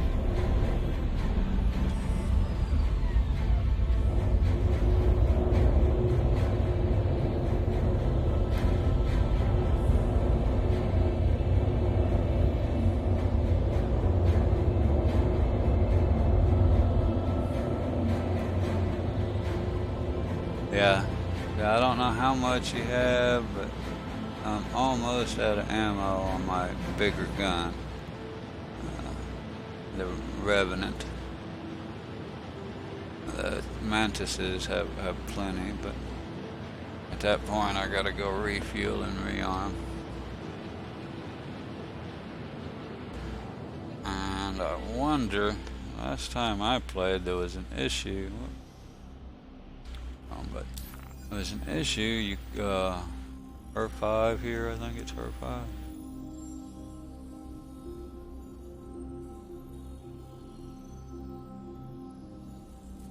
Crew 5. Crew 5 doesn't show. Now whether that's on just the map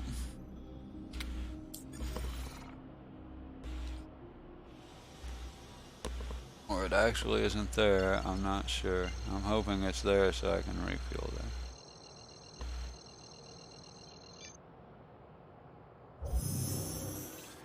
Quantum drive activated.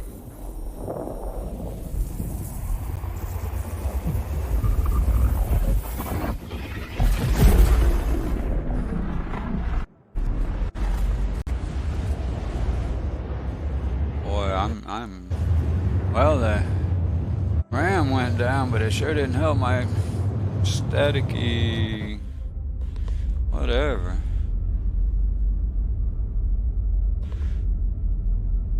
I will say that's a pretty ship. These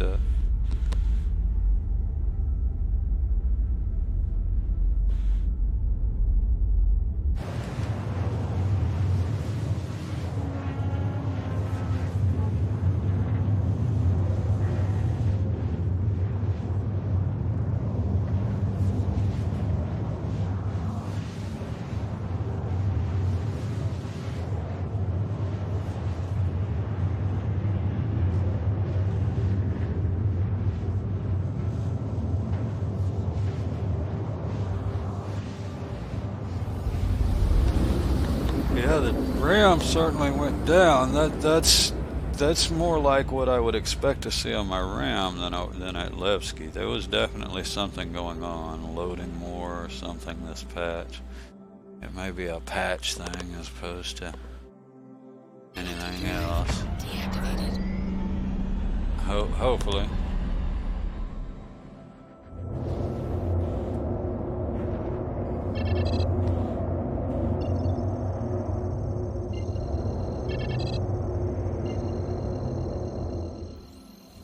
There's Crew 5 right there. Shows me too close to quantum to it, but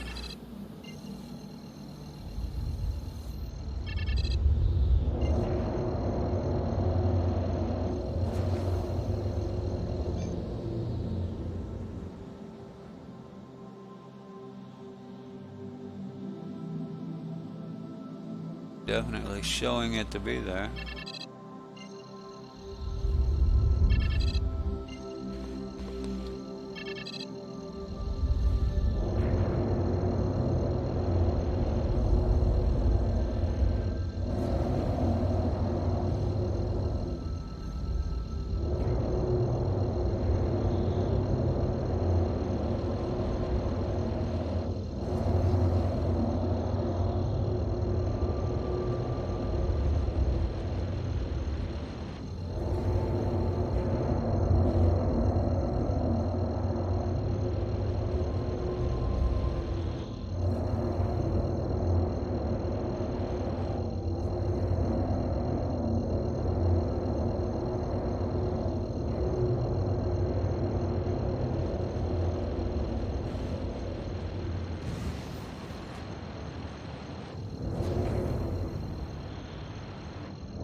Still getting the spool noise.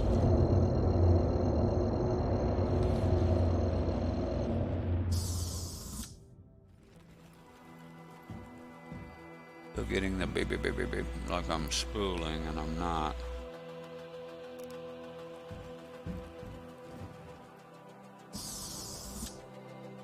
Flare countermeasure active. There we go.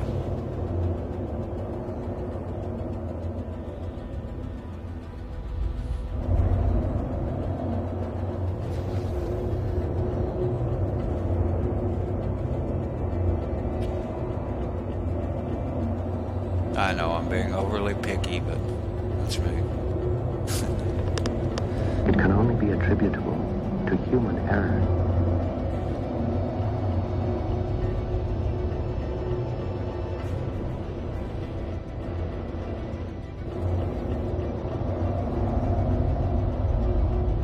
I don't know.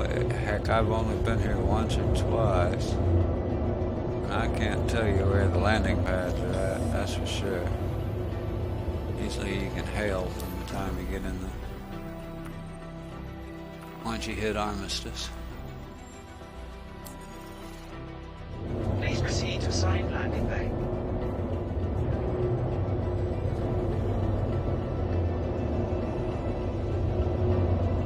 I'm guessing that guy's somewhere near there. There's a icon, there's my landing pad.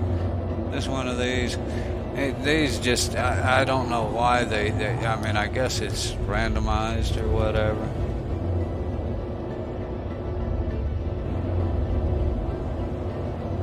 Let's see if this is one of them before I complain about it. But no, this isn't one. And some of them you gotta like fly right in between these little, you know, these round things and whatever. And I'm like, that's a terrible engineering design.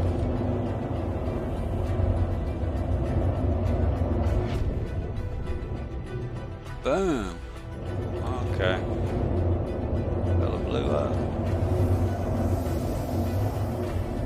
Landing gear deployed.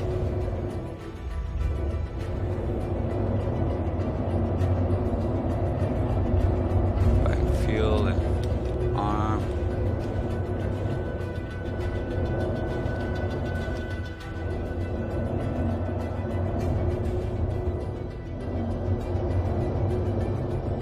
That's what I said about the roll. I need to figure out how to slow that down. Guess I could start using my darn HOTAS. Landing complete. Landing complete. Have a pleasant stay. I quit using my HOTAS when they came up with the hover mode. The hover mode really just messed with the throttle on my HOTAS, and then right at the same time they were changing all the keybinds. Every week it was like the keybinds were all different, and I have a custom layout because of my let me get rid of that, because of my you know, first it was, you know, the HOTAS, and in addition I have the voice command, which is a lot of extra commands. Let's see if I can find them here. Yeah, and so, you know, I have all these set for different commands, right? And you know, to do that, and then they were changing it every week, and it kind of irked me, so I kind of quit using it, and I haven't reset it back up. I really ought to, but just one of those things. I found out I can do combat as good or better with the mouse. I can track a target, you know, better with a mouse than I can with my HOTAS. So that was as much a determination. I like to try and blame the game, but it's not really the game's fault. It was just the fact that I figured out for some reason I had a better chance at hitting targets with the mouse and keyboard.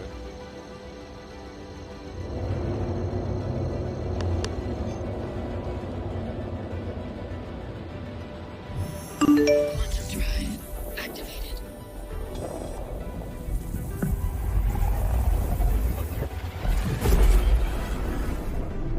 Well, the voice attack has now you can try if you have voice attack, then yeah, use it.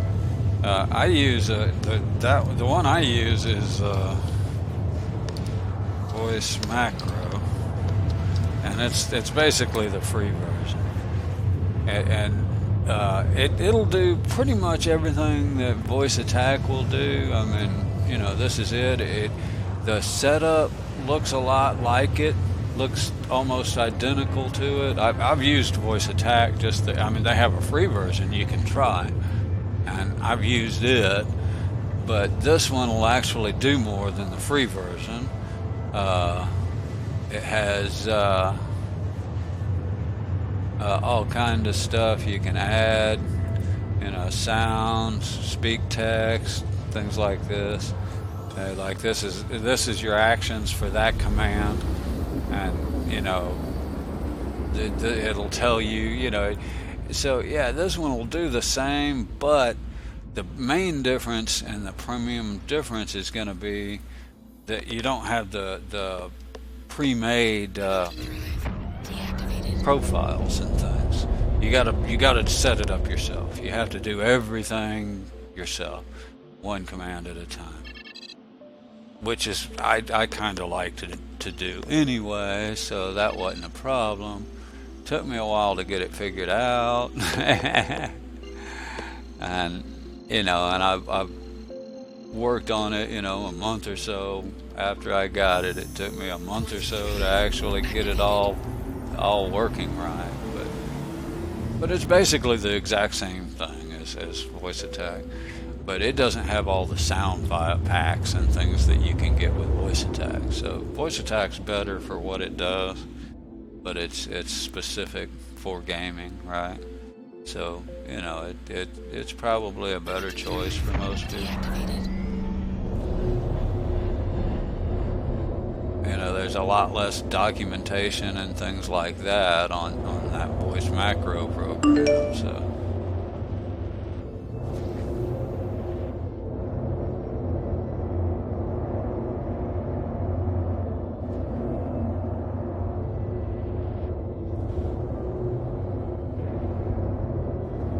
that's true.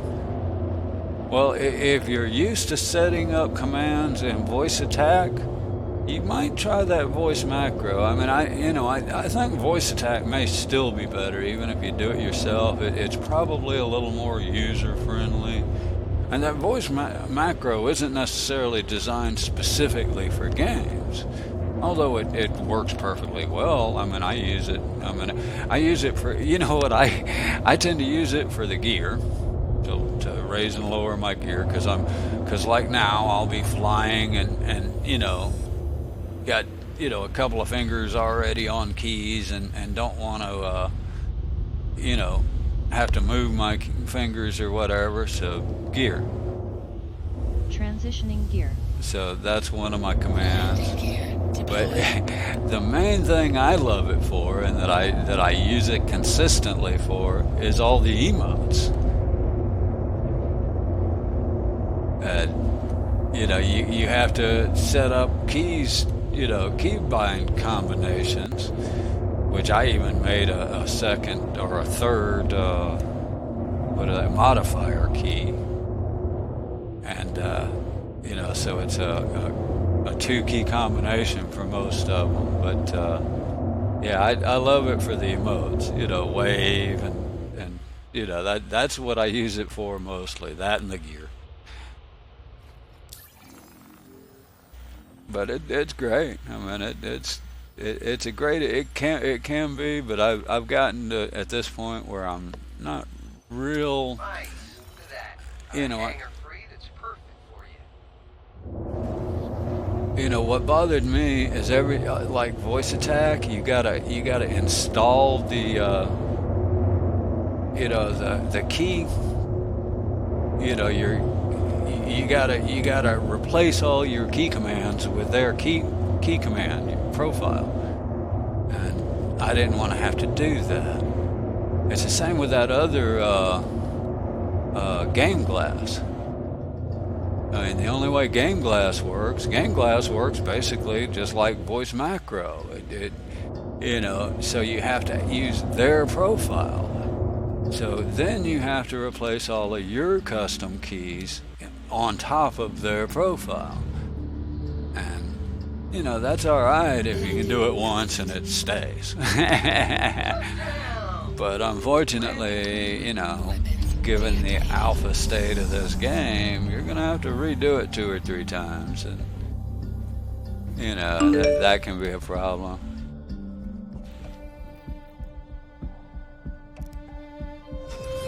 Yeah, that's exactly what I did. I built my own. Actually, I can, you know, I've shared it with people. I'll be happy to give you my profile pack that'll set up my voice macro, and then you can, you know, if you know how to do it, customizing it isn't, you know, changing a few keybinds for your personal customization on your, say, flight controls or whatever. Isn't a big issue, but it's almost pointless. I did for a while. I even posted it on my Discord a couple of times, but it got to be a lot to keep up with just for the 1 or 2 people that use it. Yeah, it's a pretty ship. And there's the Revenant. Those are some big guns. And that's the Manus. Those are the same ones I use on the Freelancer, only it's got 4 of them. Like I say, I love those GATs. Time at lunchtime.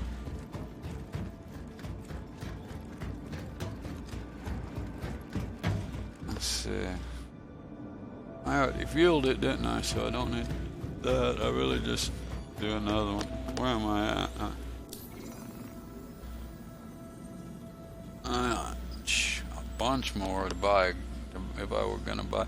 I like to buy that Aurora because to me it's fun. I get that Aurora and I fix it up and I can do the same bounties in an Aurora, and that's a challenge.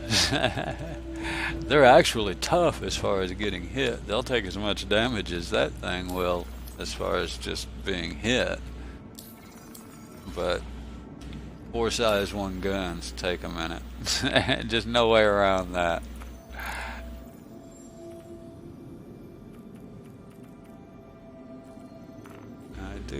I have a 10. Oh no, I have an 8. I guess that's a player bounty. Yeah, you can tell by both that and the fact that it's no spaces in the name. This is not giving me any spaces here, so where did I... Oh, here it is. Emmanuel space Harlan. No players have spaces in their name. So I know that's a NPC bounty. But also just these are 8 and 10k bounties. For now, I think that's supposed to change come 3.8, so in a week or 2 that's going to change. You know what, I'm going to take just a moment's break here, and I'll be right back. Did I have, no I didn't, that's set to camera, wasn't it? Alright, well I'll be right back. Take a bio.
Voice attack.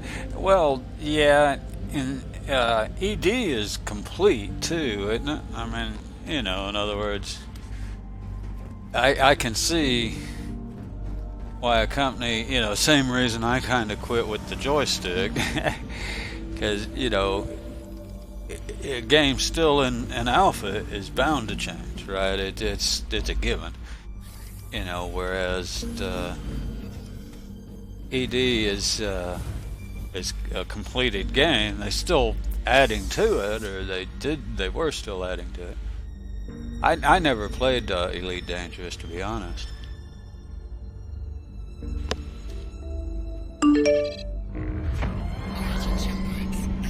So yeah, I can certainly understand why a company would be more apt to you know, keep up with a completed game.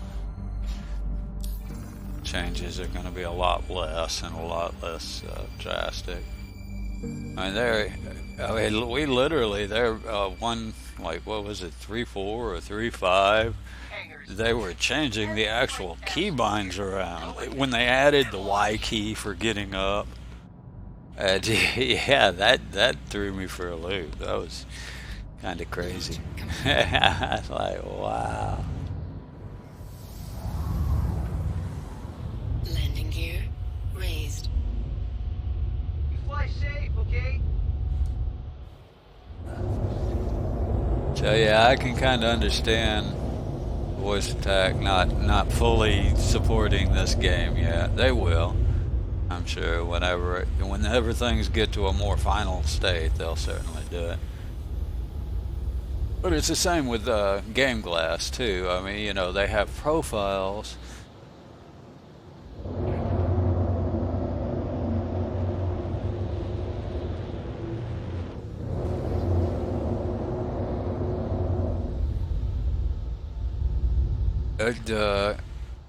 You're talking about ED there, yeah. To me, it's you know, I like that kind of game. I just never tried it. Never, you know, I just never got to where I bit the bullet and bought it to see.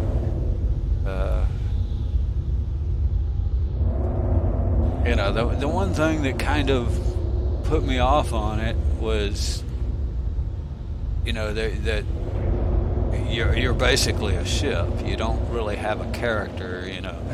That's where, like, Star Citizen sold me, was, you know, you can get out of your ship, you know, and walk around on a planet. And that sold me on Star Citizen. You know, I played No Man's Sky. It looked like it had a lot of promise, and again, it's another one of those games that I think is a great game. You know, a lot of people, I'm sure, love the game.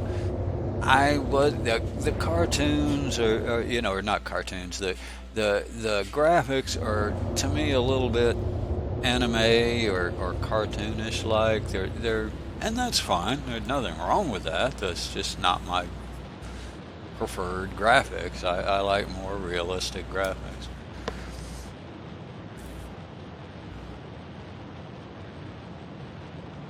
I mean, I play just an odd mishmash of games. I don't necessarily play a specific genre or a specific type.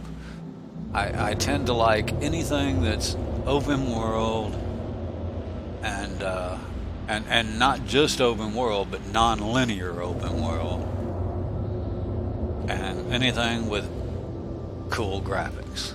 You know, like that's why I bought Red Dead Online 2, you know, as soon as it came out for PC, because boy, the graphics just grabbed me on that game.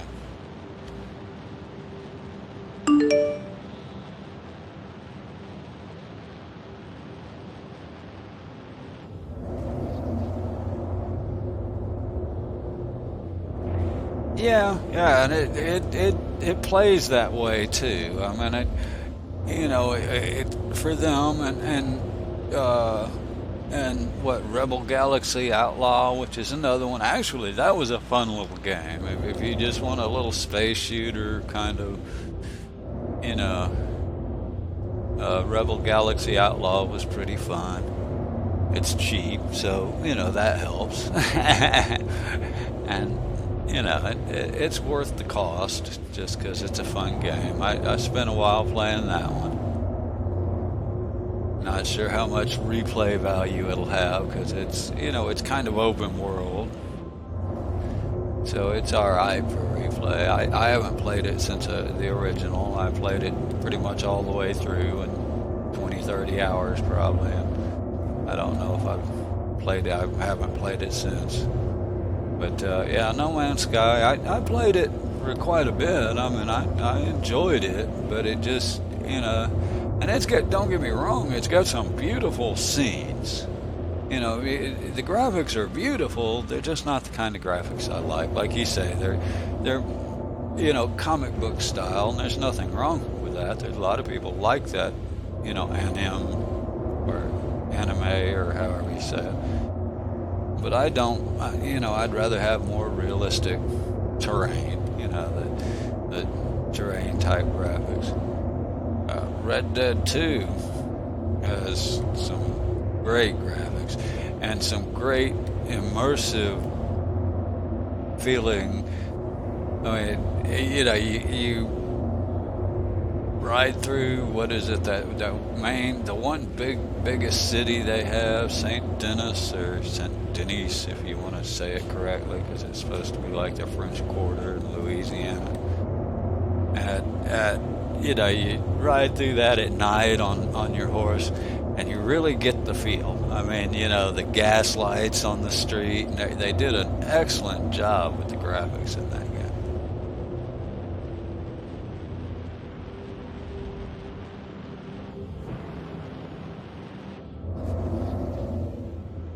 Of course, next to, sci-fi space and sci-fi things, the Old West and cowboys were like the other of my childhood, things. I grew up with Star Trek and John Wayne movies, right? So. Contact. And Andromeda, Connie, ooh. Another pretty good, long, oh shoot, I forgot to change my button there, oh well. Have to push both buttons, I guess. Now these guys will shoot back at you.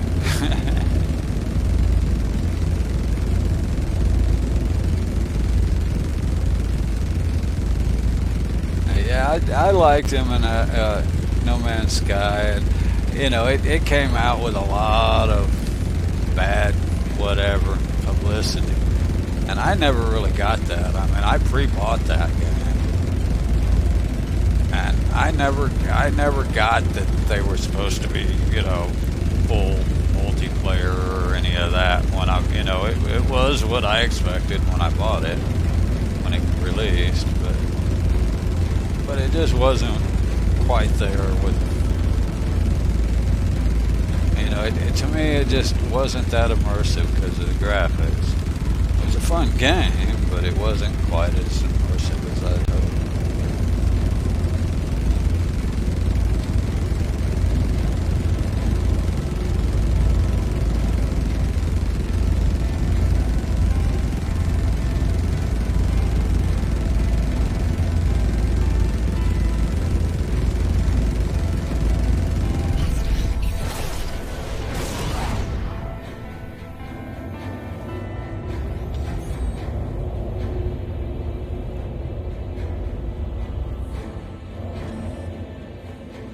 Still a good game. I wouldn't,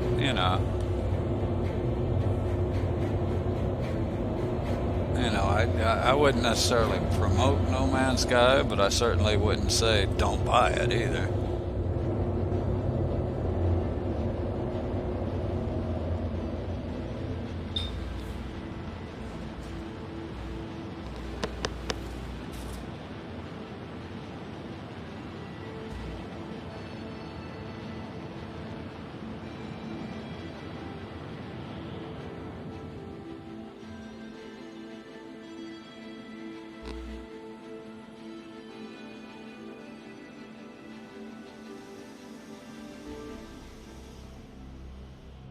this game, I can promote it with caution.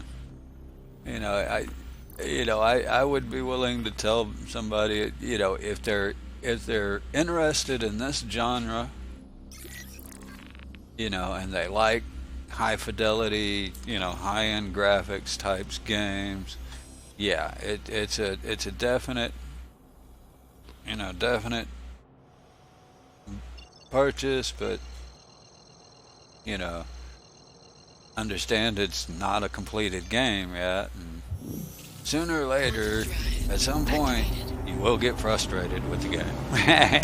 Bugs or something's going to cause you to lose your money or whatever, whatever it is that happens. You're going to end up at some point being a little frustrated just because it's alpha. Unless you understand that and are willing to, to put up with those frustrations that come with alpha gameplay. And then just wait and see how it goes.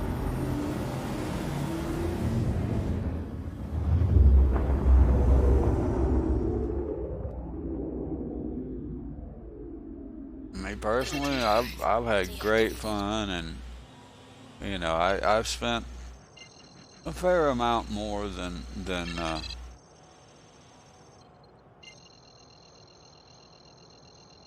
that's not an OM marker I need. I can get to that one. That'll help me. Quantum drive activated.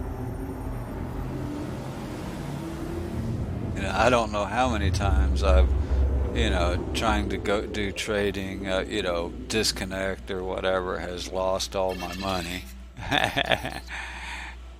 And, which, that shouldn't matter, right? We get wiped every 3 months anyway, Hopefully they're talking about adding more, more persistence so that, you don't have to worry about rebuilding things or whatever. That would be great. Ship purchases and money, particularly, is what they're talking about, and I agree with those. I hope they can get components in there along with that persistence, because if I fully upgrade my ships, I'll have as much or more in the components as the ships would cost in game. So that's a lot of purchase. But in any persistence would be a welcome relief.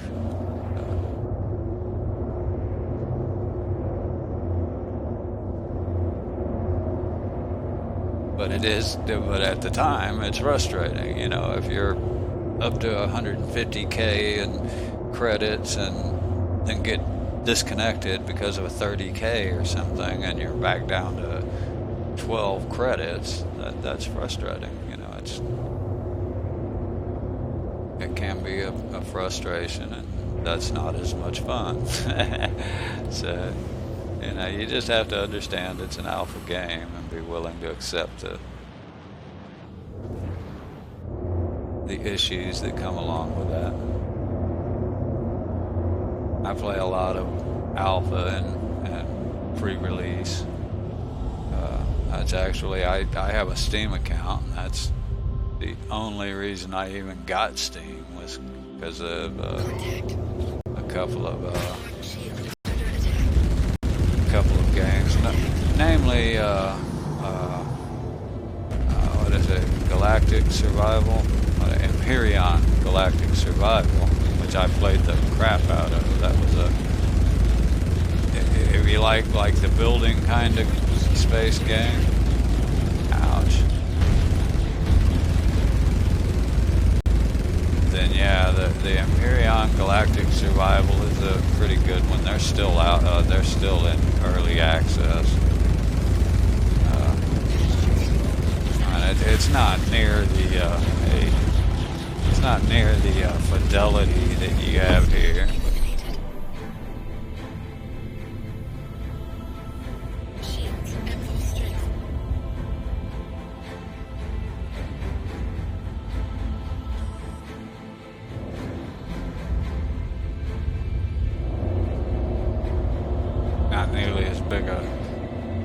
map or a world either. So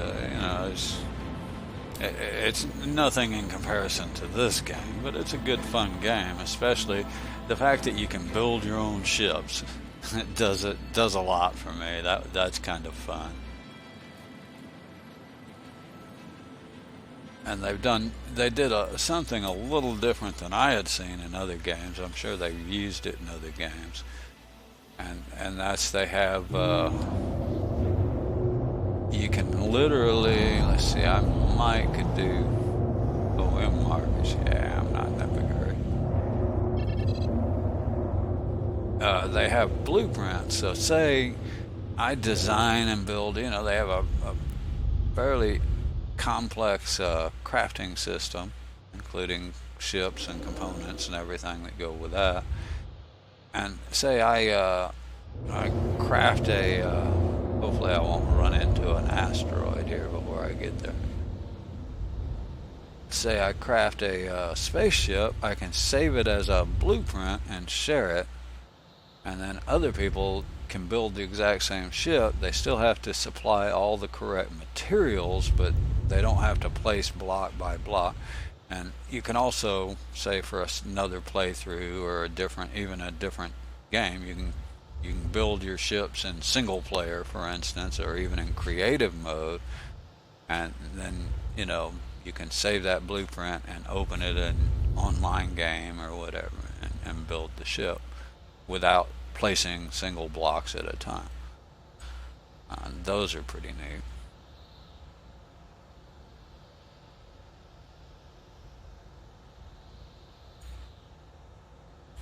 I certainly thought it was a neat aspect that you can build a capital ship and save it as a blueprint, and then in another playthrough all you got to do is mine and harvest all the correct materials and reproduce that exact same ship. They also use it for repairing. You can repair the ship without having to repair single blocks and things like that.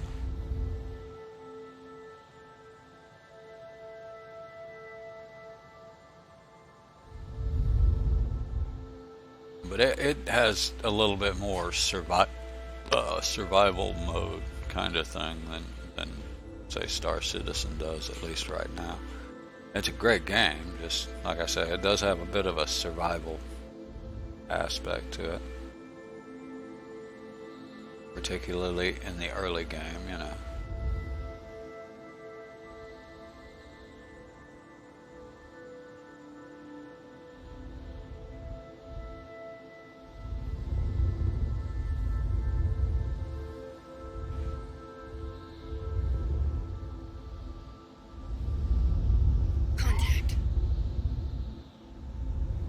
Too early for that for us.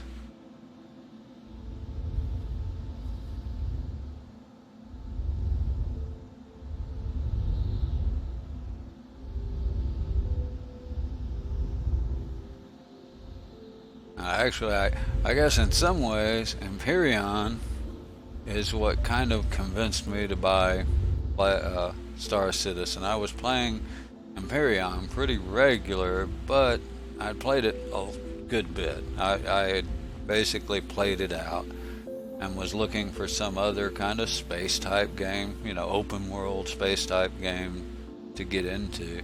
And that was right after 3.0, I guess, released. I don't know. I literally started 2 weeks before the expo last year. November 7th was when I purchased my first ship.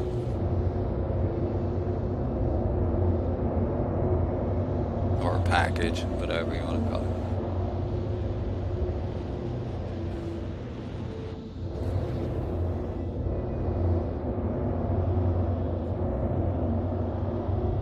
And it spoiled me to Empyrion. I haven't been back to it. Well, I did play through a little bit of it for a while, and it's still a fun game. I could still get it. If somebody you know, somebody wanted to go play on it, I could go play on it and have a blast.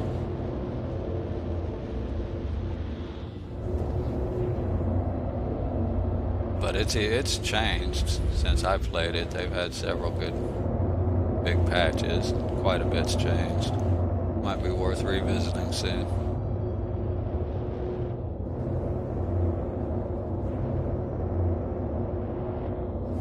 But when I was looking at Elite Dangerous, I mean, I'm not a big PvPer, and that's kind of what it seemed like, you know, Elite Dangerous was leaning toward, was, you know, a space shooter, and to some extent, you know, with a lot of FPS in it. Or PvP, I mean. You know, I like the FPS, I like doing it against the AI as opposed to other players.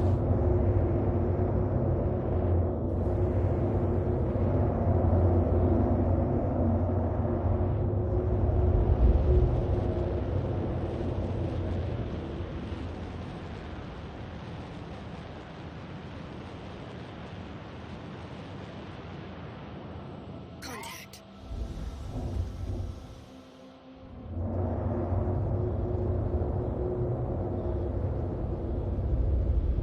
Contact. Another cut. Jake. These things are actually more dangerous than just about anything.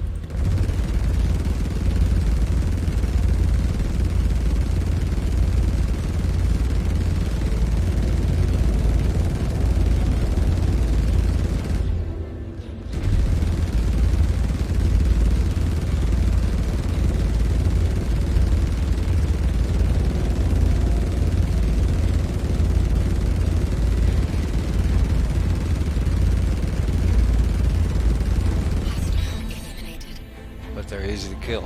I'm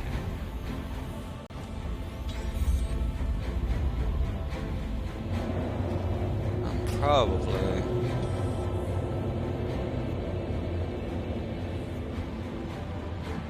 No, I've still got quite a bit of ammo.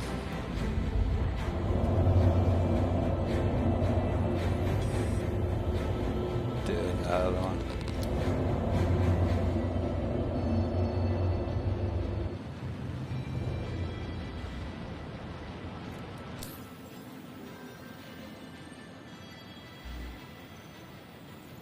If I can get another one. To these. No, there it is. Okay, yeah. I'm not sure. I don't want to do a 10K. If I can, not that I don't. They're either going to be a Connie, a Valk, or a Hammerhead. And the problem is, if it's a Hammerhead, it's a no go. I don't even try to kill them with anything I have. Even my freelancer will have a hard. I've yet been able to kill one with it. Maybe possible, but I've yet been able to do it. I haven't tried too much, but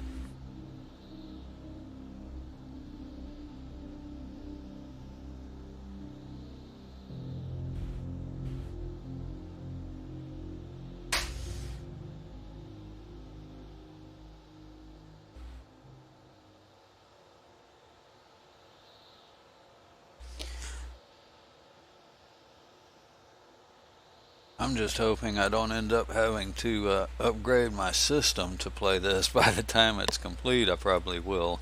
I wouldn't be surprised if I don't. I have a moderate, I mean, if you go by gaming PC strictly, I would say a moderate, medium at best. You know, it's only a quad core, but it's a 7700K, so it's like, for a quad core, it's one of the top gaming CPUs. And then I only have the 1070 GPU, which again is a you know, a good GPU, but it's not the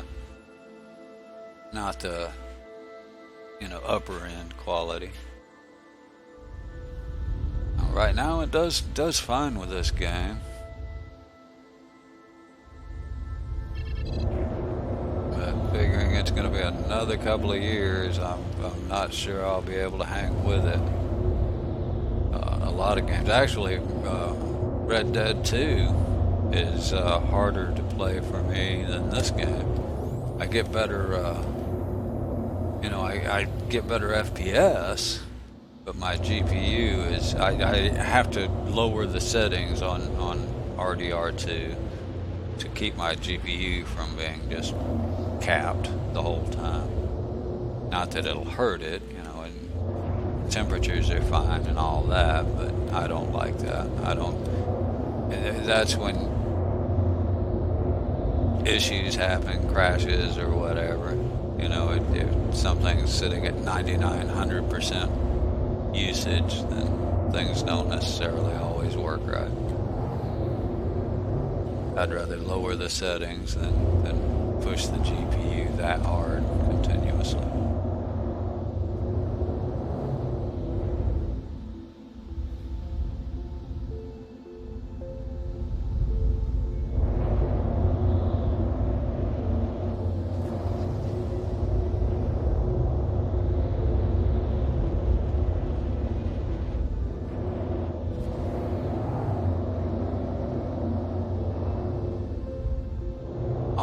Actually, if it's such a huge install. That's the other thing about RDR2 is it's a 112 gig install, so I can't really put it on my SSD.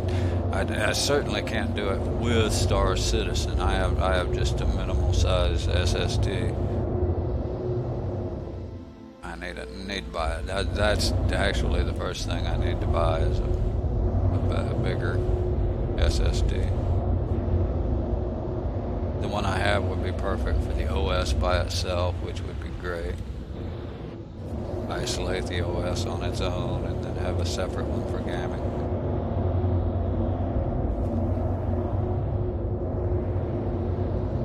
I started out playing Star Citizen right off of a regular old magnetic hard drive. And it would play it. The first 3 months I played Star Citizen, I'd argue how you don't have, because people are, you gotta have an SSD to play Star Citizen. I'm like, nope, you don't have to. I can stream off of my hard drive, but stream and play it off of my hard drive, and I did. But yeah, I saw the difference immediately when I finally picked one up.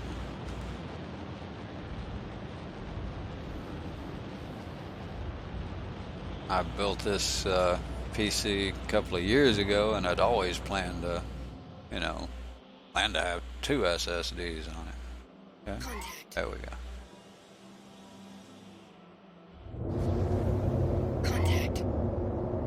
But for me, a PC is a major expense, kind of, so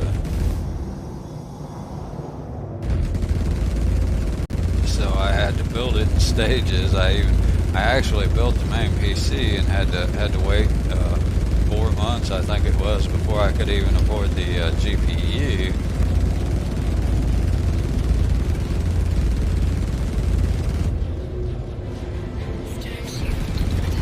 So and I just used a lot the hard drive and other components off of my old PC.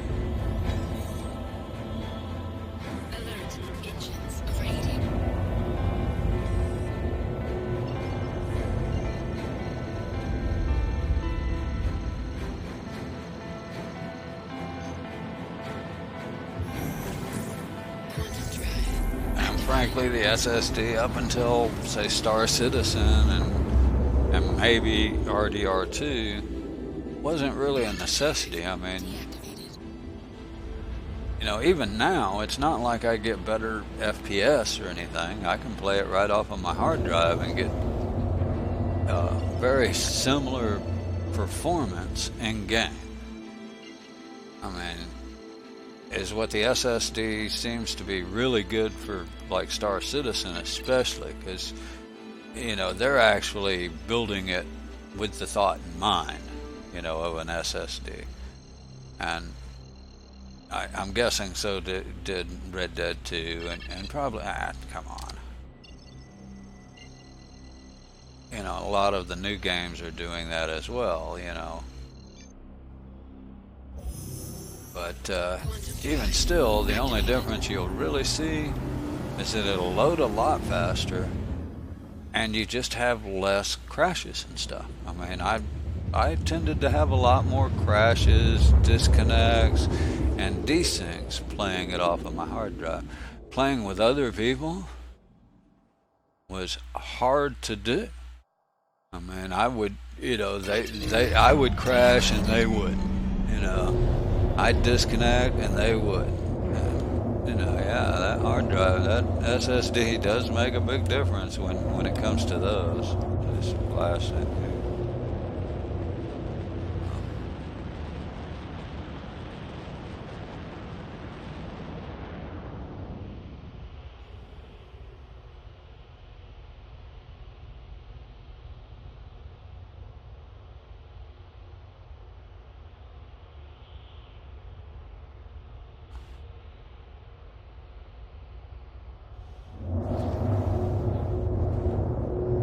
So yeah, I quit saying how SSDs aren't really necessary. They're still not necessary, but they will make it run more stable. At least with Star Citizen, I can attest to that. It was a lot less stable, and you know, I remember when I logged in.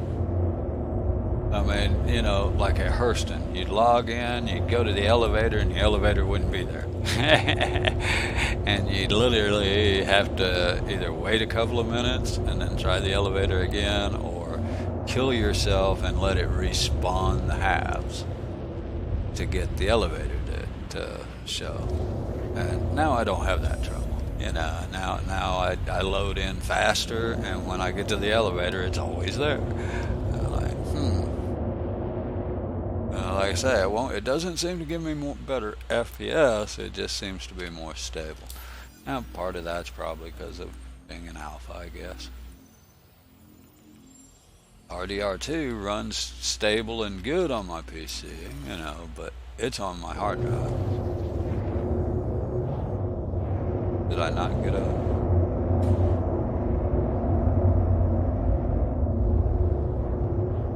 I don't think they gave it to me.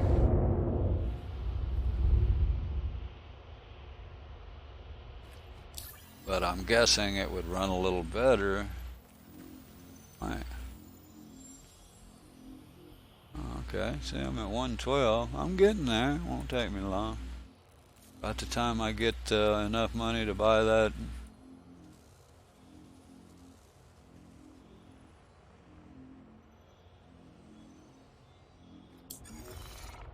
Well, Aslan, what's the deal? Why can't I get a... Where you at?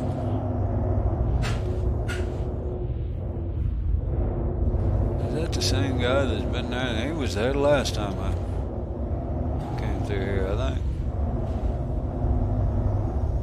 Oh wow, the hangars are all full.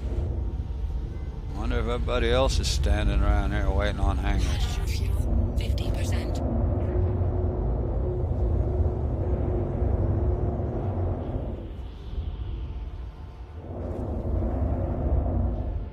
I'm not even getting a hangars are full message here. Let's try this again.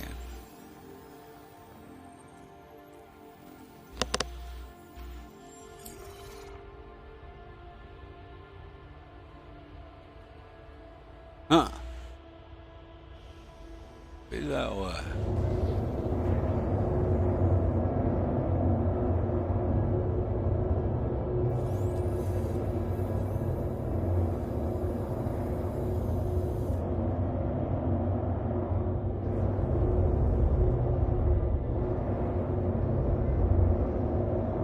Lights? Toggle lights. Does this thing not have lights?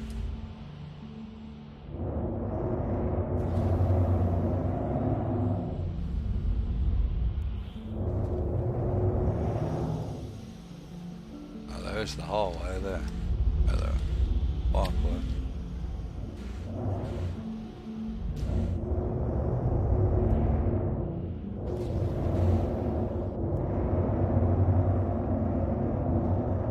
So it's just too high to see the lights. Lights? Toggle lights. Yeah. Gear. Transitioning gear. Landing gear deployed. Launch complete. Landing complete. Yeah, I'm awful. Weapon Awfully deactivated. slow FPS and stuff, but see my RAM's back up. I say, normally it shouldn't run over about 1200 on the RAM,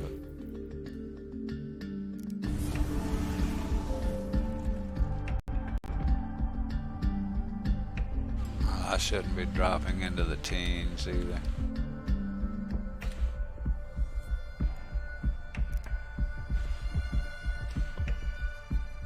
Not take. Oh, there it goes. A little bit of hesitation, I guess. Welcome to Levski. Can't believe Estlin didn't bring me into it. Alright, well, I guess I might as well call that a stream for now. I know I shut the engine off, but it's still giving me that. And go do some stuff. I'll probably be back this evening, maybe, hopefully. Although I may be playing Red Dead Redemption. Can't swear to it. I may not even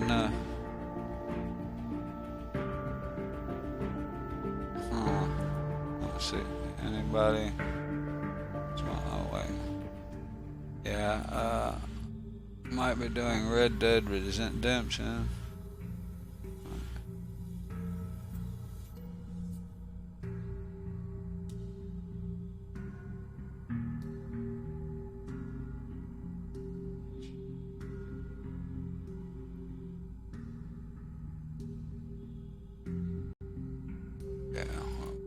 Forget about that. I appreciate everybody that stopped by. Appreciate the host, Sleeper. And enjoyed the fun.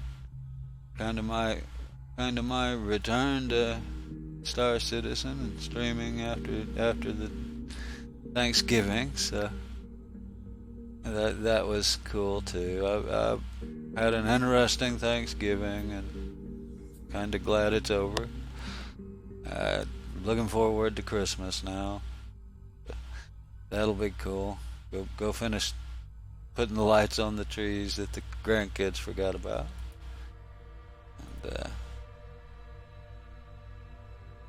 so there we go. Everyone have a wonderful day, whether it's morning, noon, or night. Hope you all have a great time, great week, and a great day.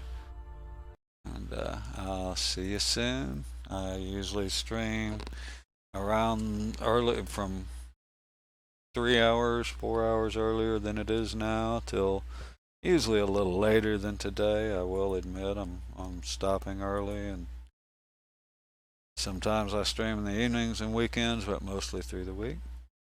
Have a wonderful afternoon. Talk to you soon.